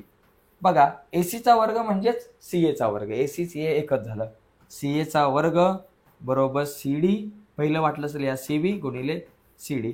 अशा प्रकारे आपण या प्रश्नाच्या उत्तरापर्यंत पोहोचू शकतो. तर एकंदरीत अशा प्रकारे आपण या पहिल्या प्रकरणाची रिव्हिजन घेतलेली आहे. जी गणितं आपल्याला महत्त्वाची वाटली त्या गणितांवरती आपण चर्चा केलेली आहे. त्याच्यानंतर सराव संच 1.3 मध्ये जे काही मला तर वाटते 5वं 6वं जे गणित आहे ना, तर त्या 5व्या 6व्या गणिताची पण तुम्ही तयारी करा. ते गणित मला घेता नाही आलं, पण आपण नंतर घेऊयात. आता याच्यानंतर आपण पुढचं जे काही दुसरं जे चॅप्टर आहे प्रमाणाचं मूलभूत प्रमेय, त्यावर आपण चर्चा करू. पण तत्पूर्वी याचा जर तुम्हाला स्क्रीनशॉट घ्यायचा असेल या गणिताचा तर घ्या, म्हणजे आता आपण पुढच्या प्रकरणाला सुरुवात करूया. तर बघा या ठिकाणी हा जो प्रश्न आहे म्हणजे पायथागोरसचं प्रमेय हे जे प्रकरण आहे त्यातले आता काही प्रश्न आपण बघूयात. तर इथं जर आपण बघितलं तर कन्सेप्ट महत्वाचे आहे. मी तुम्हाला म्हटलं संकल्पना आपल्यासाठी खूप महत्वाच्या आहेत आणि त्याच्यामध्ये ही पहिली जी संकल्पना आपल्याला पाहायची आहे यामधली तर ती म्हणजे काटकोन त्रिकोणामधील समरूपता. आता आकृती जर ही आपण बघितली तर ह्या कन्सेप्टचा उपयोग कुठं आहे, ज्यावेळेस आपण पायथागोरसचं प्रमेय सिद्ध करतो त्यावेळेस आपण या कन्सेप्टवर आधारितच ते सिद्ध करतो. काटकोन त्रिकोणामधील समरूपता हा गुणधर्म वापरतो. हा गुणधर्म काय, जर एखादा काटकोन त्रिकोण असेल आणि काटकोन त्रिकोणामध्ये कर्णावर लंब टाकला असेल आणि कर्णावर लंब टाकल्यामुळे हे दोन त्रिकोण तयार झाले, हा 1 नंबरचा काटकोन त्रिकोण, हा 2 नंबरचा, आणि हा मूळ काटकोन त्रिकोण जो आहे, हे तीनही काटकोन त्रिकोण एकमेकांशी समरूप असतात. म्हणजे या ठिकाणी त्रिकोण एम एन, इथं पी पाहिजे, समजा एम एन पी असेल, एम एन पी त्रिकोण एम एन पी समरूप त्रिकोण एम क्यू एन म्हणा, एम क्यू एन म्हणा समरूप त्रिकोण एम क्यू एन झाला N Q P, N Q P, हे तीनही त्रिकोण जे आहेत ना ते एकमेकांशी समरूप असतात. 1 नंबरचा, 2 नंबरचा, 3 नंबरचा. हा एक गुणधर्म आहे. याचा उपयोग आपण पायथागोरसचं प्रमेय सिद्ध करताना आपण करतो. त्याच्यानंतर इथं दुसरा गुणधर्म, आकृती तीच आहे, इथं समजा पीच पॉईंट आकृती हीच आहे. इथं भूमिती मध्याचा गुणधर्म, ज्या गुणधर्मावर आधारित 100% दरवर्षी प्रश्न विचारला जातो. तर हा गुणधर्म काय बाबा, बघा इथं जर आपण बघितलं की या त्रिकोणामध्ये लंब जर टाकला असेल तर हा जो एन क्यू जो आहे, या एन क्यूचा वर्ग, म्हणजे अशी आकृती आली तर सूत्र कसं तयार करायचं हे समजलं पाहिजे. कारण भूमितीमध्ये सूत्रच महत्वाचं आहे, म्हणजे आकृतीवरून सूत्र तयार करणं जमलं पाहिजे. ते एकदा जर का तुम्हाला जमलं तर मग काहीच प्रॉब्लेम नाही. ओके, तर या ठिकाणी आता आपल्याला काय करायचं बघा, एन क्यूचा वर्ग, हा जो लंब टाकलाय त्याचाच वर्ग बरोबर हा एम क्यू गुणिले हा क्यू पी बरोबर एम क्यू गुणिले क्यू पी, असं सूत्र या ठिकाणी आपलं तयार होणार आहे. एकदम सोपा विषय, एकदम जबरदस्त. म्हणजे आकृती जर का दुसरी बदलली, समजा आकृती तुम्हाला अशा प्रकारे आली, हा काटकोन त्रिकोण आला, इथं लंब आला, इथं आला पी आला, क्यू आला, आर आला, टी, तर इथं काय सूत्र होईल, क्यूटीचा वर्ग बरोबर पीटी गुणिले टी आर, पीटी गुणिले टी आर. तर हे सूत्र तयार करणं जमलं पाहिजे. ते जमलं की या प्रकरणामध्ये काहीच प्रॉब्लेम नाही येणार तुम्हाला. आकृत्यांवरून सूत्र काढता आली पाहिजे. आता बघा इथं तो प्रश्न आपण एक घेतलाय की बाबा आकृतीमध्ये, इथं आपण पी नाव देऊयात, की आकृतीमध्ये कोण एम एन पी बरोबर 90 अंश, एम एन पी बरोबर 90 अंश, एन क्यू लंब एम पी बरोबर, एम क्यू आपल्याला 9 दिलेला आहे, त्याच्यानंतर QP आपल्याला 4 दिलेला आहे, तर NQ काढा. 2 वेळा आतापर्यंत बोर्डाच्या परीक्षेला हा प्रश्न येऊन गेलाय, मार्च 19 आणि 20 ला. मग आता काय करणार मी, उत्तर लिहिताना काय लिहायचं, काटकोन त्रिकोण. बघा एकदम सोपा प्रश्न आहे. काटकोन त्रिकोण MNP मध्ये या काटकोन त्रिकोणामध्ये काय विषय आहे की बाबा NQ लंब रेख NQ लंब रेख MP हे लंब आहे. मग हे लंब असल्यामुळे कुठल्या प्रमेयानुसार आपण म्हणू शकतो की भूमिती मध्याच्या गुणधर्मानुसार. म्हणून या ठिकाणी लिहायचं भूमिती मध्याच्या गुणधर्मानुसार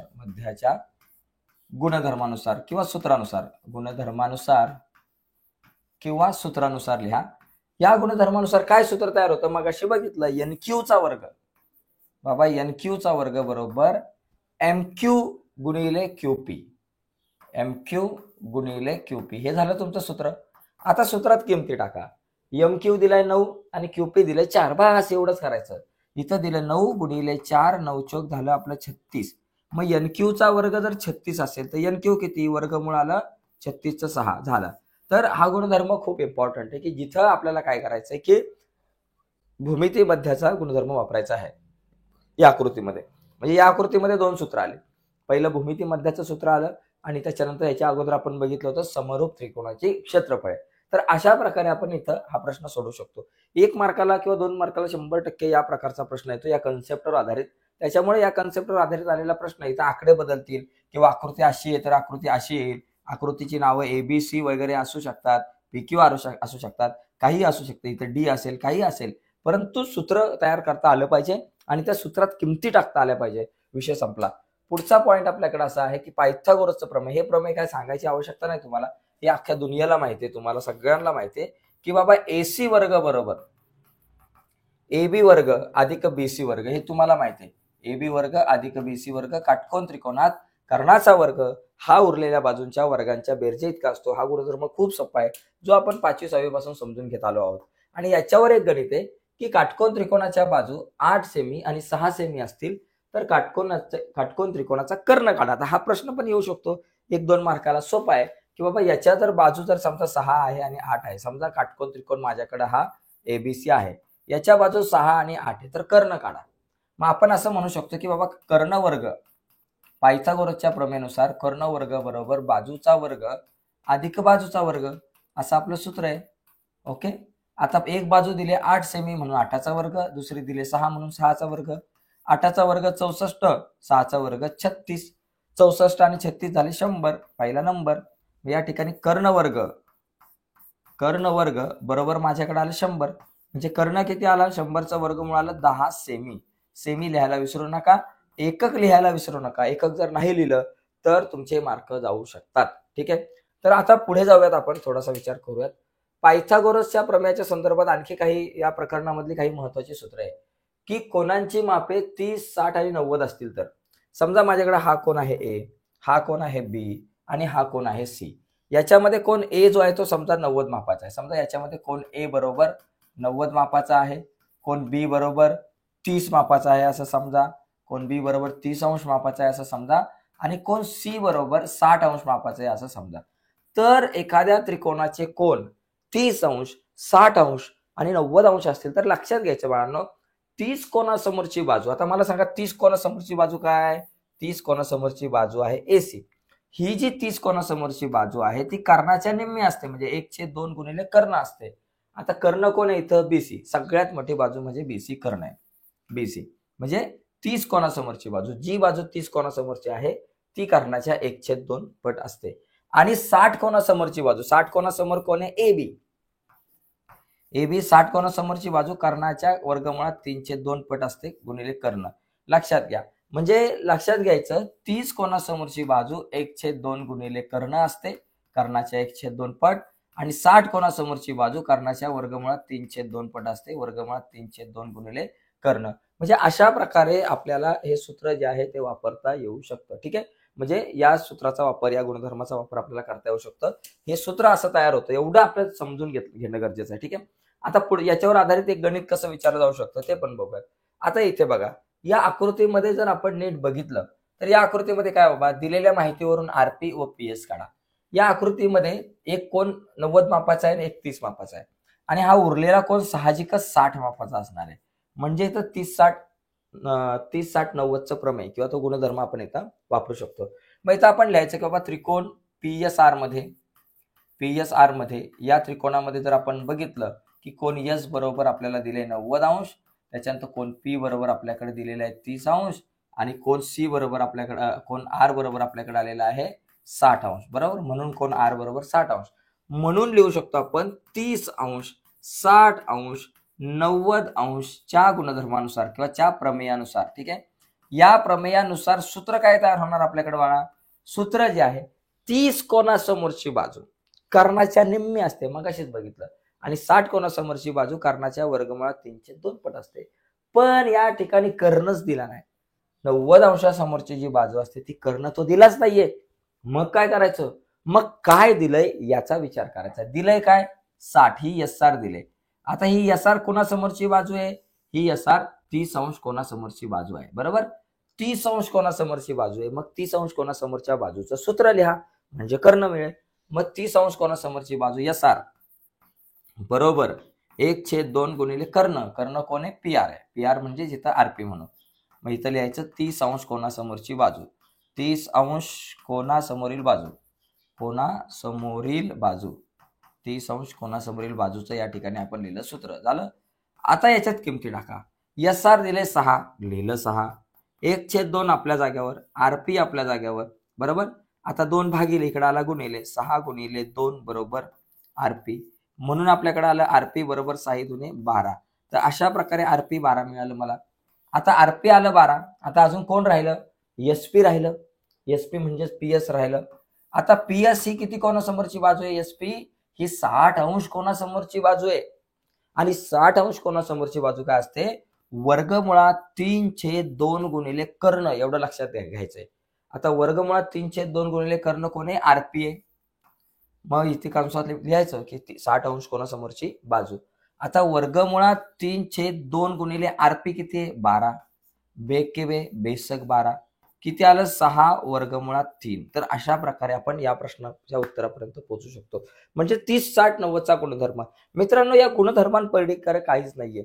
हे गुणधर्म, ही सूत्र, ही सगळी प्रमेय तर नीट समजली तर कुठलंही गणित आलं तरी आपल्याला ते सोडवता येऊ शकतं. फक्त हे नीट समजून घेणं गरजेचं आहे. खूप सारा अभ्यास करण्यापेक्षा गुणधर्मांचा, सूत्रांचा, सिद्धांतांचा जर अभ्यास केला तर खूप फायदा होतो. बघा, कोणांची माप 45, 45, 90 आहे. समजा पी आहे, क्यू आहे आणि आर आहे. हा कोण तुमचा 45 मापाचा आहे, हा कोण 45 मापाचा आहे आणि हा 90चा आहे. तर काटकोन करणारी प्रत्येक बाजू, म्हणजे इथं काटकोन करणारी जी बाजू, आता ह्या दोन बाजू ऑलरेडी एकरूप असतात. म्हणजे पी क्यू आणि क्यू आर लक्षात घ्यायचं. पी क्यू आणि क्यू आर ह्या दोन्ही सुद्धा कर्णाच्या 1/2 पट असतात. 1/2 गुणिले पी आर कर्ण. लक्षात घ्या, कारण 45 अंश कोणासमोरची बाजू म्हणजेच काटकोन करणाऱ्या ह्या दोन्ही बाजू कर्णाच्या 1/2 पट असतात. म्हणजे एक समजून घ्या, 30 कोणासमोरच्या बाजूचा विचार आला तर 1/2 गुणिले कर्ण लक्षात ठेवायचं. 60 कोणासमोरची बाजू आलं तर लक्षात ठेवायचं वर्गमुळात 3/2 गुणिले कर्ण. आणि 45 अंश कोणासमोरच्या बाजूचा विचार आला तर समजायचं 1/2 गुणिले कर्ण. तर या छोट्या छोट्या गोष्टी, त्या 3 गोष्टी, 3 मुद्दे, 3 कन्सेप्ट समजून घ्यायच्यात.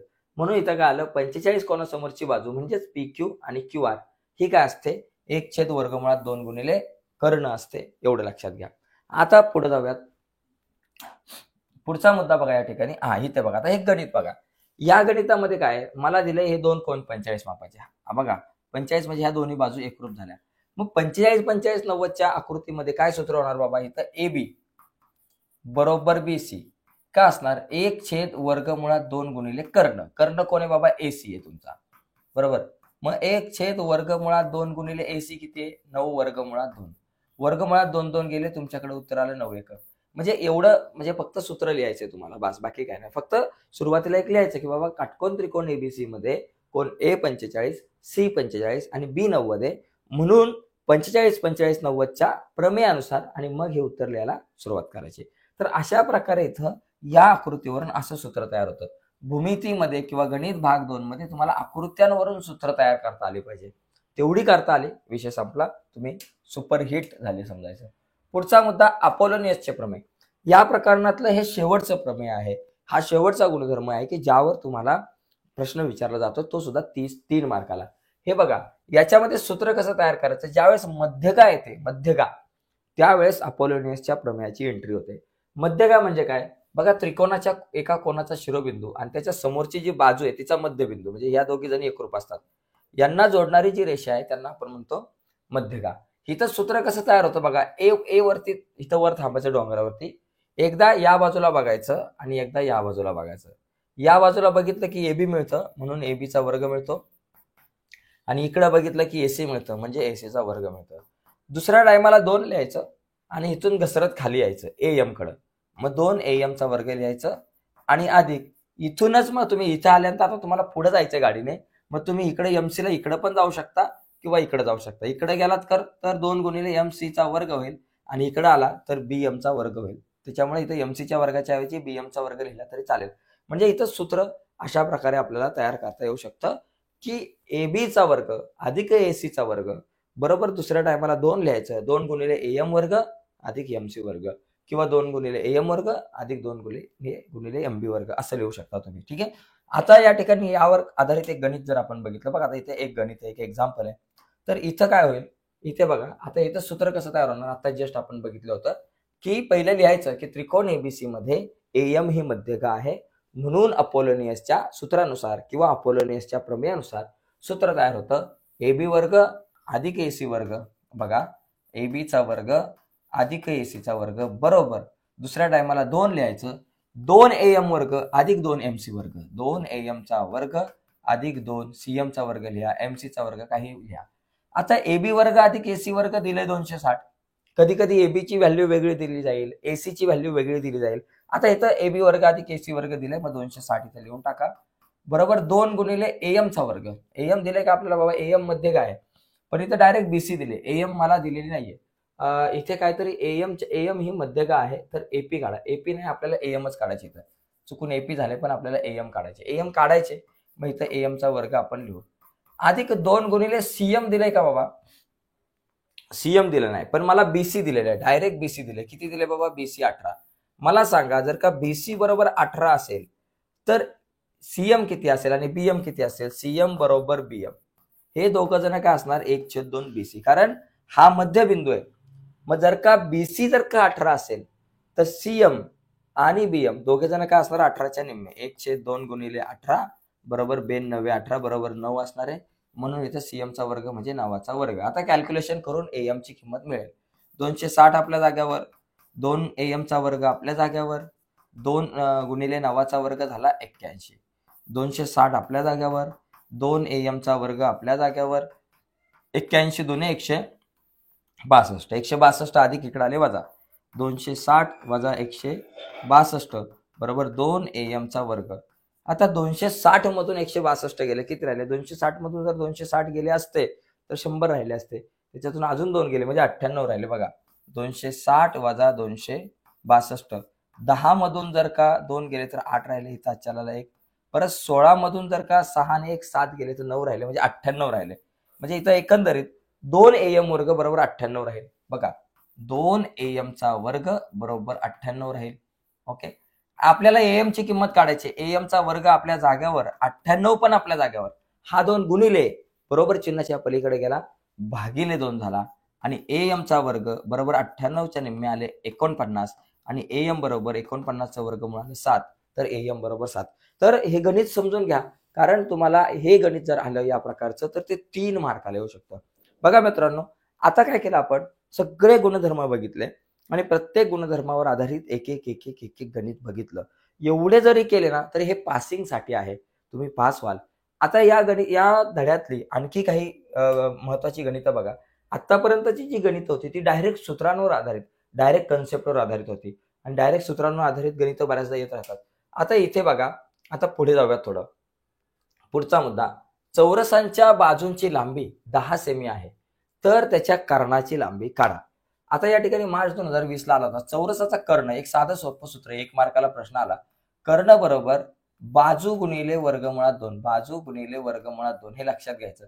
चौरसाचा कर्ण काढायचं सूत्र बाजू गुणिले वर्गमुळात 2, आणि चौरसाची बाजू आली हे सूत्र पण लक्षात घ्या, बाजू आली तर 1/वर्गमुळात 2 गुणिले कर्ण.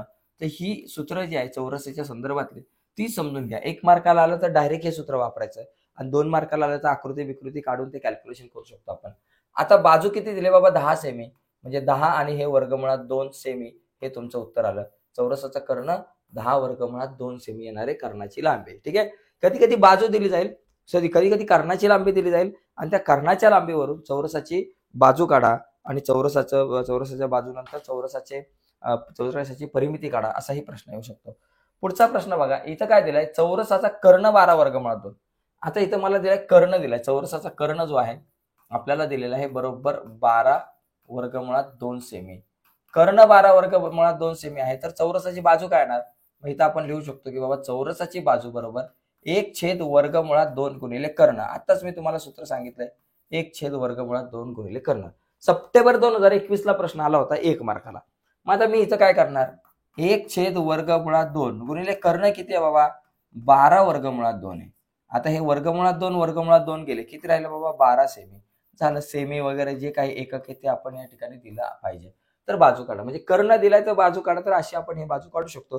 तर सोपे सोपे प्रश्न आहेत मित्रांनो. एकतर चौरसाची बाजू दिल्यावर कर्ण काढा सांगतील किंवा कर्ण दिल्यावर बाजू काढा सांगतील, पण या प्रकारचा एखादा प्रश्न आपल्याला येत असतो. आकडे बदलतील, नावं गावं पत्ता बदलेल, परंतु गणित असंच सोडवायचं आपल्याला. पुढे बघा, काटकोन त्रिकोणामध्ये आता इथं आपल्याला दिले, हा प्रश्न थोडासा वेगळा आहे. कसा वेगळा, की बाबा काटकोन त्रिकोण PQR मध्ये, तुमच्याकडे PQR मध्ये बघा, PQR जर समजा तुम्ही बघितलं तर या PQR मध्ये तुमच्याकडे PR दिले 12. ओके, PR दिले समजा 12, PQR मध्ये PR तुम्हाला 12 दिले, PQ दिले 6, बरोबर. तर कोण P चे माप काढा, तर ह्या कोण P चं माप काय असणार आहे काटकोन त्रिकोणावर. आता समजा हा 90 मापाचा आहे, तर याचं माप किती असणार. आता बघा इथं 12 जे आहेत आणि 6 आहेत, यांच्यात काय संबंध आहे. तुम्ही जर नीट बघितला, विचार जर केला, तर बघा PR बरोबर माझ्याकडे दिलेला आहे 12, बरोबर, आणि PQ बरोबर माझ्याकडे दिलेले 6. ओके, आता या ठिकाणी लक्षात घ्या, PQ जो आहे हा या ठिकाणी या PR निम्मा आहे, म्हणजे PQ ची जी किंमत 6 आहे ती या PR निम्मी आहे, म्हणजे PQ जी आहे ती काय, अर्धी आहे कोणाच्या, PR.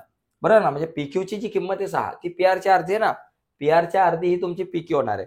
मग असं जे सूत्र आहे ते केव्हा होतं, म्हणजे ज्यावेळेस, म्हणजे ही अर्धी आहे, म्हणजे हिच्या समोरचा जो कोण आहे तो किती मापाचा असणार, 30 मापाचा. कारण हा जर कोण 30 मापाचा असेल तर त्याच्या समोरची बाजू कर्णाच्या निम्मी असते आणि ही बाजू जी आहे ती कर्णाच्या निम्मी, म्हणजे याचा अर्थ कोण R जो आहे तो R तुमचा किती झाला, 30 अंशाचा. मग R 30 आहे तर P किती झाला, कोण P बरोबर किती मापाचा झाला, 60 अंशाचा. तर इथं अशा प्रकारे आपल्याला ते जे 30, 60, 90चा जे प्रमेय आहे तर त्याचा वापर करून आपल्याला काढता येऊ शकतं. पुढे बघूयात. आता इथे बघा मित्रांनो, हा प्रश्न खूपदा येतो, पायथागोरसचं त्रिकूट ओळखा. आता याच्यामध्ये काय बघा, पुढील पैकी कोणते पायथागोरसचे त्रिकूट आहे. 5, 12, 14, 14चा वर्ग बघा 196. त्रिकूट म्हणजे काय, कर्णाचा वर्ग बरोबर बाजू वर्ग अधिक बाजू वर्ग. म्हणजे आता उदाहरणार्थ 6, 8 आणि 10चा विचार केला, 10चा वर्ग येतो 100 आणि 6चा वर्ग येतो 36 आणि 8चा वर्ग येतो 64. या दोघांच्या वर्गांची बेरीज पण 100 येते, म्हणजे हे पायथागोरसचं त्रिकूट आहे. तसं इथं बघितलं तर 14चा वर्ग येतो 196 आणि 5चा वर्ग येतो 25, 12चा वर्ग 144, दोघांची बेरीज येते 9, 6, 1, म्हणजे या दोघांची बेरीज येते 169. 196, 169 बरोबर नाहीये, म्हणजे हे पायथागोरसचं त्रिकूट नाहीये. इथं जर बघितलं तर 4 मोठी बाजू जी आहे, पहिली मोठी बाजू म्हणजे मोठ्या बाजूचा वर्ग करायचा, या 4चा वर्ग येतो 16, म्हणजे मोठ्या बाजूचा वर्ग म्हणजे 4चा वर्ग येतो 16. आता उरलेल्या दोन बाजूंच्या वर्गांची बेरीज म्हणजे 3चा वर्ग अधिक 2चा वर्ग, 3चा वर्ग येतो 6 अधिक 2चा वर्ग येतो 4, 9 आणि 2चा वर्ग येतो 4, 9 आणि 4, 13. इथं 13 आलं आणि इथं 16 आलं, म्हणजे हे पायथागोरसचं त्रिकूट नाहीये. आता इथं जर आपण बघितलं, सर्वात मोठी बाजू 17, 17चा वर्ग बरोबर 289 आणि आता काय करा, 15चा वर्ग अधिक 8चा वर्ग, 15चा वर्ग 225 आणि 8चा वर्ग आला 64. बघा 5 आणि 4 झाले 9, 2 आणि 6 झाले 8 आणि हे 289 बरोबर आहे. म्हणजे 17चा वर्ग हा 8चा वर्ग आणि 15चा वर्ग यांच्या बेरजे इतका असतो, म्हणून हे तुमचं पायथागोरसचं त्रिकूट आहे. तर अशा प्रकारे येऊ शकतो किंवा कधी कधी येऊ शकतो की खालीलपैकी कुठले पायथागोरसचं त्रिकूट नाहीये, असाही प्रश्न तुम्हाला येऊ शकतो. त्या अनुषंगाने तुम्हाला या प्रश्नांची उत्तरं शोधावी लागणार. ठीक आहे, आता हे शोधा तुम्ही कुठलं नाहीये हे आपल्याला शोधता आलं पाहिजे. पुढचा मुद्दा हा बघा. आता या ठिकाणी जर आपण बघितलं हा प्रश्न, या प्रश्नामध्ये काय बाबा वेगळेपण आहे, पहिली गोष्ट मला ही अशी आकृती जर दिसली, आता प्रश्न काय दिला त्याला थोडंसं बाजूला ठेवू, पण अशी आकृती दिली तर या आकृतीमध्ये किती सूत्र लपले आहेत? पहिली गोष्ट म्हणजे इथं काटकोन त्रिकोणात कर्णावरती असा लंब टाकलाय, म्हणजे भूमिती मध्याचा गुणधर्म एक आहे. त्याच्यानंतर इथं काटकोन त्रिकोण दिलेला आहे, म्हणजे पायथागोरसचं पण प्रमेय वापरू शकता. मला इथं काय करायचंय की तुमच्याकडे एफ जी या ठिकाणी 12 दिले, जीडी 8 दिलंय, तर ह्या एफ जी आणि जीडी वरून आपल्याला काय करायचंय, इजी काढायचं आहे. इजी म्हणजे बघा हा इजी तुम्हाला काढायचा आहे, त्याच्यात एफ डी काढायचा आहे, हा एफ डी तुम्हाला काढायचा आहे आणि त्याच्यानंतर ईएफ काढायचा आहे. आता साधी गोष्ट आहे बघा, या ठिकाणी मला जर का हा इजी काढायचा आहे तर मी काय करणार बाबा, भूमिती मध्याचा गुणधर्म वापरणार की बाबा एफ जी चा वर्ग बरोबर जीडी गुणिले जीई. त्याच्यानंतर मला जर डीएफ काढायचा असेल एफ डी, तर बघा हा काटकोन त्रिकोण आहे केवढा, या काटकोन त्रिकोणामध्ये ही एक बाजू दिली, ही एक बाजू दिली आणि बाबा हा तुमचा कर्ण आहे, मग या कर्णाचा वर्ग बरोबर ही बाजू वर्ग अधिक ही बाजू वर्ग येऊ शकतं. तसंही तुम्ही सॉल्व्ह करू शकता बरोबर. तर पहिला आपण एक एक एक एक एक एक काढायला घेऊ. पहिला मुद्दा बघा या ठिकाणी की इजी काढू, चला इजी काढू. पहिला काटकोन त्रिकोण, काटकोन त्रिकोण कुठला बाबा, आपल्याकडे डीएफई मध्ये, डीएफई मध्ये याच्यामध्ये काय बाबा या ठिकाणी दिलंय, जी एफ जी लंब डीई. ओके आहे, म्हणून भूमिती मध्याच्या गुणधर्मानुसार, म्हणून भूमिती मध्याच्या गुणधर्मानुसार आपण म्हणू शकतो, मध्याच्या गुणधर्मानुसार भूमिती मध्याच्या गुणधर्मानुसार या ठिकाणी काय सूत्र तयार होईल की एफ जी चा वर्ग, काय सूत्र तयार होतं, एफ जी चा वर्ग बरोबर डीजी गुणिले इजी, डीजी गुणिले इजी, डीजी गुणिले इजी. आता एफ जी चा वर्ग, एफ जी दिले 12, 12चा वर्ग, डीजी किती दिले 8 गुणिले इजी आपल्याला काढायचा आहे. 12चा वर्ग 144 बरोबर 8 गुणिले इजी, 8 गुणिले इकडे आलं भागिले 144 भागिले 8 बरोबर इजी. मग इजी बरोबर किती, 8ने जर भाग लावला तर 8 एके 8, 8 एके 8 येतं आणि 8 8 64, म्हणजे इजी बरोबर तुम्हाला किती मिळेल, 18 मिळेल. इजी बरोबर किती मिळेल, 18 बरोबर, 18 8 144. आता याच्यानंतर मला काय करायचं, आता मला या ठिकाणी एफडी काढायचा आहे, हा एफडी काढायचा आहे. आता एफडी काढण्यासाठी मी काय करणार, या त्रिकोणात पायथागोरसच्या प्रमेयानुसार मी इथं लिहायचं बाबा की एफडी काढण्यासाठी इथे लिहायचं की काटकोन त्रिकोण एफ जी डी मध्ये, बाबा काय लिहिणार, काटकोन त्रिकोण एफ जी डीजीएफ मध्ये किंवा डी, हा ठीक आहे, एफ जी डी मध्ये. याच्यामध्ये काय लिहिणार बाबा, पुढे लिहा पायथागोरसच्या प्रमेयानुसार एफडी चा वर्ग बरोबर जीडी चा वर्ग अधिक एफ जी चा वर्ग. ठीक आहे, जीडी 8 आहे, 8चा वर्ग, एफ जी 12 आहे, 12चा वर्ग, 8चा वर्ग 64, 12चा वर्ग 144. दोघांची बेरीज किती झाली बाबा, 4 आणि 4 8 झाले, 6 आणि 4 झाले 10चे 0 आजच्या आले आणि 208. तर अशा प्रकारे मला इथं मिळालं 208 बरोबर 208. एफडी चा वर्ग 208, मग 208चा वर्गमूळ माहिती का आपल्याला, नाही माहिती, मग एफडी बरोबर वर्गमुळात 208. तर 208ला कितीने भाग जाऊ शकतो बाबा, या ठिकाणी 208ला 16ने जाऊ शकतो का भाग, बघा 16ने जर भाग लावला 208ला तर 16 एके 16, हा इथे आले 4, त्याच्यानंतर 16 त्रिक 16च्या पड्यात 48 नाही येत, या ठिकाणी ठीक आहे 16 नको, या ठिकाणी 4ने भाग लावून बघू, 4ने भाग लावला किंवा 8ने भाग लावून बघा कितीला, 208ला, 8 एके 8, 8 दुने 16, 4 आलं, हा 4 आलं आणि 8 आलं. आता 8 सक 48 आपल्याकडे येतं. ओके, म्हणजे 8 गुणिले 26, या ठिकाणी आपण काय लिहू शकतो, 8 गुणिले 26. परत एकदा लक्षात घ्या, 26 गुणिले 8 बघा, 8 सक 48, 4 8 4, 8 दुने 16, 17 18 19 20 बरोबर 26 गुणिले 8 बरोबर. किंवा याच्यानंतर 26 गुणिले 8चा जर विचार केला तर 26चा जर विचार केला तर 13 दुने 26 येतात, मग 13 गुणिले 2 गुणिले 8 आणि इथं 8 दुने 16 येतील आपल्याकडं. मग वर्गमुळात 13 गुणिले 16, 16चे बाहेर किती आले, 4 आले, 16चं वर्गमूळ 4 बाहेर आलं आणि वर्गमूळ 13.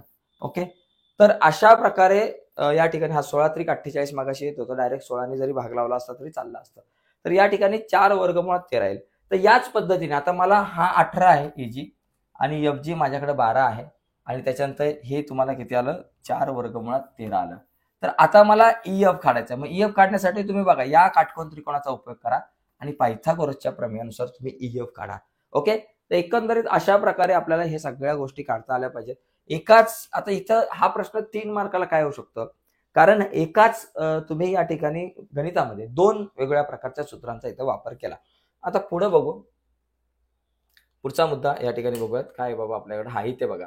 आता हा प्रश्न जरा थोडासा त्रासदायक ठरू शकतो. आता इथे काय सिद्ध करायचं, सर सिद्ध कसं करायचं, आम्हाला येत नाही सिद्ध करता. टेन्शन घ्यायचं नाही, सिद्धता ही सोपी असते बरं का, या सिद्धता खूप सोप्या असतात. इथं पहिली गोष्ट आपण काय करायचं, पक्ष लिहायचं. बघा लक्षात घ्या, पक्ष लिहू आपण.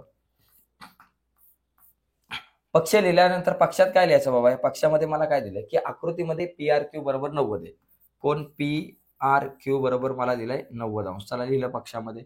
त्याच्यानंतर साध्य, साध्य काय करायचं आपल्याला, साध्य, साध्य मला करायचं आहे की PQ चा वर्ग, PQ चा वर्ग बरोबर 4PM चा वर्ग वजा 3 PR चा वर्ग. आता याच्यामध्ये मला जर का ही सिद्धता आली किंवा कुठलीही सिद्धता आली तर ती सिद्धता सोडवण्याच्या काही पायऱ्या आहेत. बघा तुम्हाला एक ट्रिक सांगतो. पहिली गोष्ट, जर तुम्हाला सिद्धता काहीच येत नसेल, समजा तुम्हाला ही सिद्धता येतच नाही, पहिल्यांदा बघितलं आयुष्यामध्ये, तरी सुद्धा तुम्ही 4 मार्काला प्रश्न आला तर 2-2.5 मार्क मिळवू शकतात. कसे सांगतो, एक तर पूर्ण 4 पैकी 4 मिळवायचे ते पण सांगतो, आणि कसे 2-2.5 मार्क मिळवता येतील काहीच अभ्यास नाही झाला तर. पहिली गोष्ट पक्ष लिहायचे. पक्षात काय म्हणजे बघा, सिद्ध करा जो आहे ना त्याच्या अगोदरचा जो काही भाग आहे तो पक्षात, जसं मी इथं PRQ बरोबर या ठिकाणी 90 लिहिलं, किंवा तुम्ही असं लिहू शकता M हा बाजू QR चा मध्यबिंदू आहे. हे पण राहिलं. इथं एक गोष्ट ऍड करा की M हा बाजू QR चा मध्यबिंदू आहे, हे दुसरं असेल. आणि पहिला M हा QR चा मध्यबिंदू आहे, QR चा मध्यबिंदू आहे, हे पण राहिलं, मध्यबिंदू आहे. ठीक आहे, हे या ठिकाणी दोन गोष्टी तुम्ही लिहिल्या पक्षामध्ये, झालं लिहिलं. त्याच्यानंतर सिद्ध करायच्या पुढे जे असतं ते साध्यामध्ये, म्हणजे काय बाबा, PQ चा वर्ग बरोबर 4PM वर्ग वजा 3 PR चा वर्ग, हे लिहिलं, झालं. या दोन गोष्टी लिहिल्यानंतर सिद्धतेमध्ये काय लिहायचं, तर सिद्धतेमध्ये तुम्ही पक्षातलं पहिलं विधान जरी लिहिलं तरी काम झालं. पक्षामधलं जे काही विधान आहे ते पहिलं सिद्धतेमध्ये लिहायचं, म्हणजे तुमची गाडी सुरू झाली. आता सोडवण्यासाठी काय माहितीये का, दोन गोष्टींचा विचार करायचा. पहिली गोष्ट, या गणितामध्ये काही बेसिक सूत्र असतात, म्हणजे जी सूत्र, बेसिक सूत्र किंवा बेसिक गुणधर्म जे मागच्या इयत्तांमध्ये आपल्याकडे होते, आणि काही पुस्तकातले गुणधर्म आपण वापरू शकतो. आता इथं पुस्तकातला कुठला गुणधर्म वापरू शकतो, इथं काटकोन त्रिकोण आहे. काटकोन त्रिकोण आहे म्हणजे पायथागोरसचं, बरं का 90 मापाचं दिलंय ना काटकोन त्रिकोण, म्हणजे इथं तुम्ही पायथागोरसचं प्रमेय वापरू शकता. आता पायथागोरसचे प्रमेय वापरण्यासाठी इथं दोन त्रिकोण आहे. हा बघा एक छोटा त्रिकोण आहे तुमचा PRM, हा छोटा, आणि दुसरा PRQ, हे दोन त्रिकोण आहे.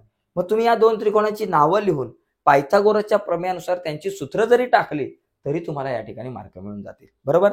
आता पुस्तकातला गुणधर्म इथं पायथागोरसचा प्रमेय. बेसिक गुणधर्म काय की M हा मध्यबिंदू आहे, M हा RQ चा मध्यबिंदू आहे. मग सुरुवातीला काय करायचं माहितीये का, अशा प्रकारच्या सिद्धता सोडवताना असा मध्यबिंदू वगैरे जो दिलेला असतो ना, तो बेसिक गुणधर्म आधी लिहायचा. मग तो बेसिक गुणधर्म काय बाबा, M हा कोणाचा बाबा, QR चा मध्यबिंदू आहे, QR चा मध्यबिंदू आहे, मध्यबिंदू आहे. ओके, इथं कंसामध्ये पक्ष लिहा. आता माझ्याकडे जागा कमी आहे म्हणून नाही लिहित, पक्ष. मग दुसरा पॉइंट काय करायचा की बाबा, मध्यबिंदू असल्यामुळे नेमकं काय होऊ शकतं, बरोबर की, मध्यबिंदू असल्यामुळे नेमकं काय होतं ते या ठिकाणी लिहा. काय होतं बाबा, RM आणि MQ एकरूप होतं. RM म्हणजे बाबा तुमच्याकडे MR, ठीक आहे, MR बरोबर MQ, हे दोघं जण एकरूप होतं. आणि हे दोघे सुद्धा कोणाच्या निम्मे असतात, RQ च्या म्हणजे QR च्या निम्मे असतात, बरोबर का. RM आणि MQ एकरूप आहे आणि ते QR च्या निम्मे, किंवा असंही होऊ शकतं 2MR बरोबर 2MQ बरोबर QR, असं सुद्धा होतं. म्हणजे मध्यबिंदू असल्यामुळे ज्या शक्यता होतील जितक्या, त्या या ठिकाणी लिहून घेतला. झालं बाबा, हा बेसिक कन्सेप्ट क्लिअर झाला. आता पुस्तकातले गुणधर्म वापरायचे. पुस्तकातला गुणधर्म कुठला बाबा, पायथागोरसचं प्रमेय दोन त्रिकोणामध्ये येतं. मग त्याच्या आधी मी कुठला त्रिकोण घेऊ, कुठलाही घ्या, छोटा घ्या, मोठा घ्या, काय फरक पडत नाही. तर सुरुवातीला मी समजा या ठिकाणी PRM हा त्रिकोण घेतो. मग इथं लिहायचं काटकोन त्रिकोण PRM मध्ये, काटकोन त्रिकोण PRM मध्ये. आता याच्यामध्ये जर आपण बघितलं तर पायथागोरसच्या प्रमेयानुसार काय सूत्र तयार होईल बाबा, 3 नंबर देऊ त्याला. काय सूत्र तयार होईल, PM चा वर्ग बरोबर PR अधिक RM, PR चा वर्ग अधिक RM चा वर्ग, PM चा वर्ग बरोबर PR चा वर्ग अधिक RM चा वर्ग. ठीक आहे, लिहिलं. RM चा वर्ग किंवा MR चा वर्ग लिहा. इथं आपण MR म्हटलंय म्हणजेच MR चा वर्ग. आता या ठिकाणी एक विशेष गोष्ट तुम्ही लक्षात घ्या, सूत्र लिहिलं.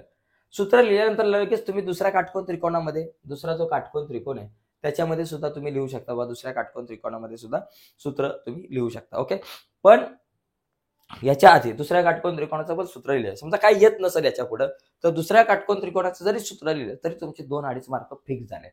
पण इथं जर ज्याला पूर्ण सोडवायचं त्यांनी काय केलं पाहिजे, एक सूत्र लिहिल्यानंतर ऑब्झर्वेशन करायचं. मला या सूत्रातल्या कशाची गरज आहे, मला पीएम ची गरज आहे का, मला पीएम पाहिजे. मला पीआर ची गरज पाहिजे का, मला पीआर पाहिजे. एमआर ची गरज आहे का, एमआर नको. मग एमआर नको ना, मग तो एमआर काढला पाहिजे, एमआर काढला पाहिजे ना. मग एमआर काढून त्याच्या जागेवर मी कोणाला फिट करू शकतो, एमआर काढून एमक्यू करू शकतो किंवा एमआर बरोबर 1/2 क्यूआर आपण घेऊ शकतो, जी ही मोठ्या त्रिकोणाची बाजू आहे, तिचा नंतर उपयोग होऊ शकतो. मग एमआरच्या ऐवजी आपण काय लिहू, 1/2 क्यूआर लिहू. ठीक आहे, मग इथं बरोबर पी आर चा वर्ग अधिक 1/2 क्यूआर, म्हणजेच आपल्याकडे येतं क्यूआर भागिले 2चा वर्ग, पीएम चा वर्ग बरोबर. ठीक आहे, आता बघा पीएम चा वर्ग बरोबर पी आर चा वर्ग अधिक इथं क्यूआर चा वर्ग क्यूआर वर्ग भागिले 2चा वर्ग 4.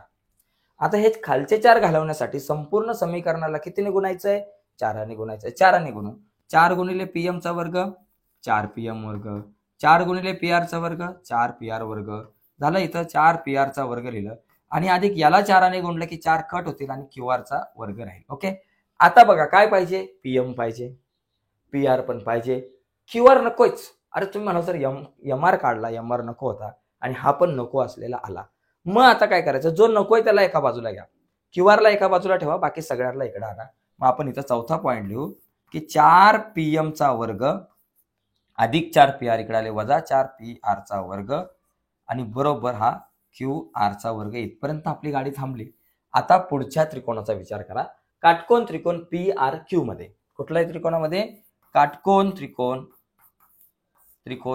पी आर क्यू मध्ये, मोठ्या त्रिकोणामध्ये. चला, काटकोन त्रिकोण पी आर क्यू मध्ये, मोठ्या त्रिकोणात पी आर क्यू. काय सूत्र होईल, पी क्यू चा वर्ग, सूत्र आपल्याकडे होईल पायथागोरसच्या प्रमेयानुसार. इथं लिहा पायथागोरसच्या प्रमेयानुसार पी क्यू चा वर्ग बरोबर पी आर वर्ग अधिक क्यू आर चा वर्ग बरोबर पी आर चा वर्ग अधिक क्यू आर चा वर्ग झालं.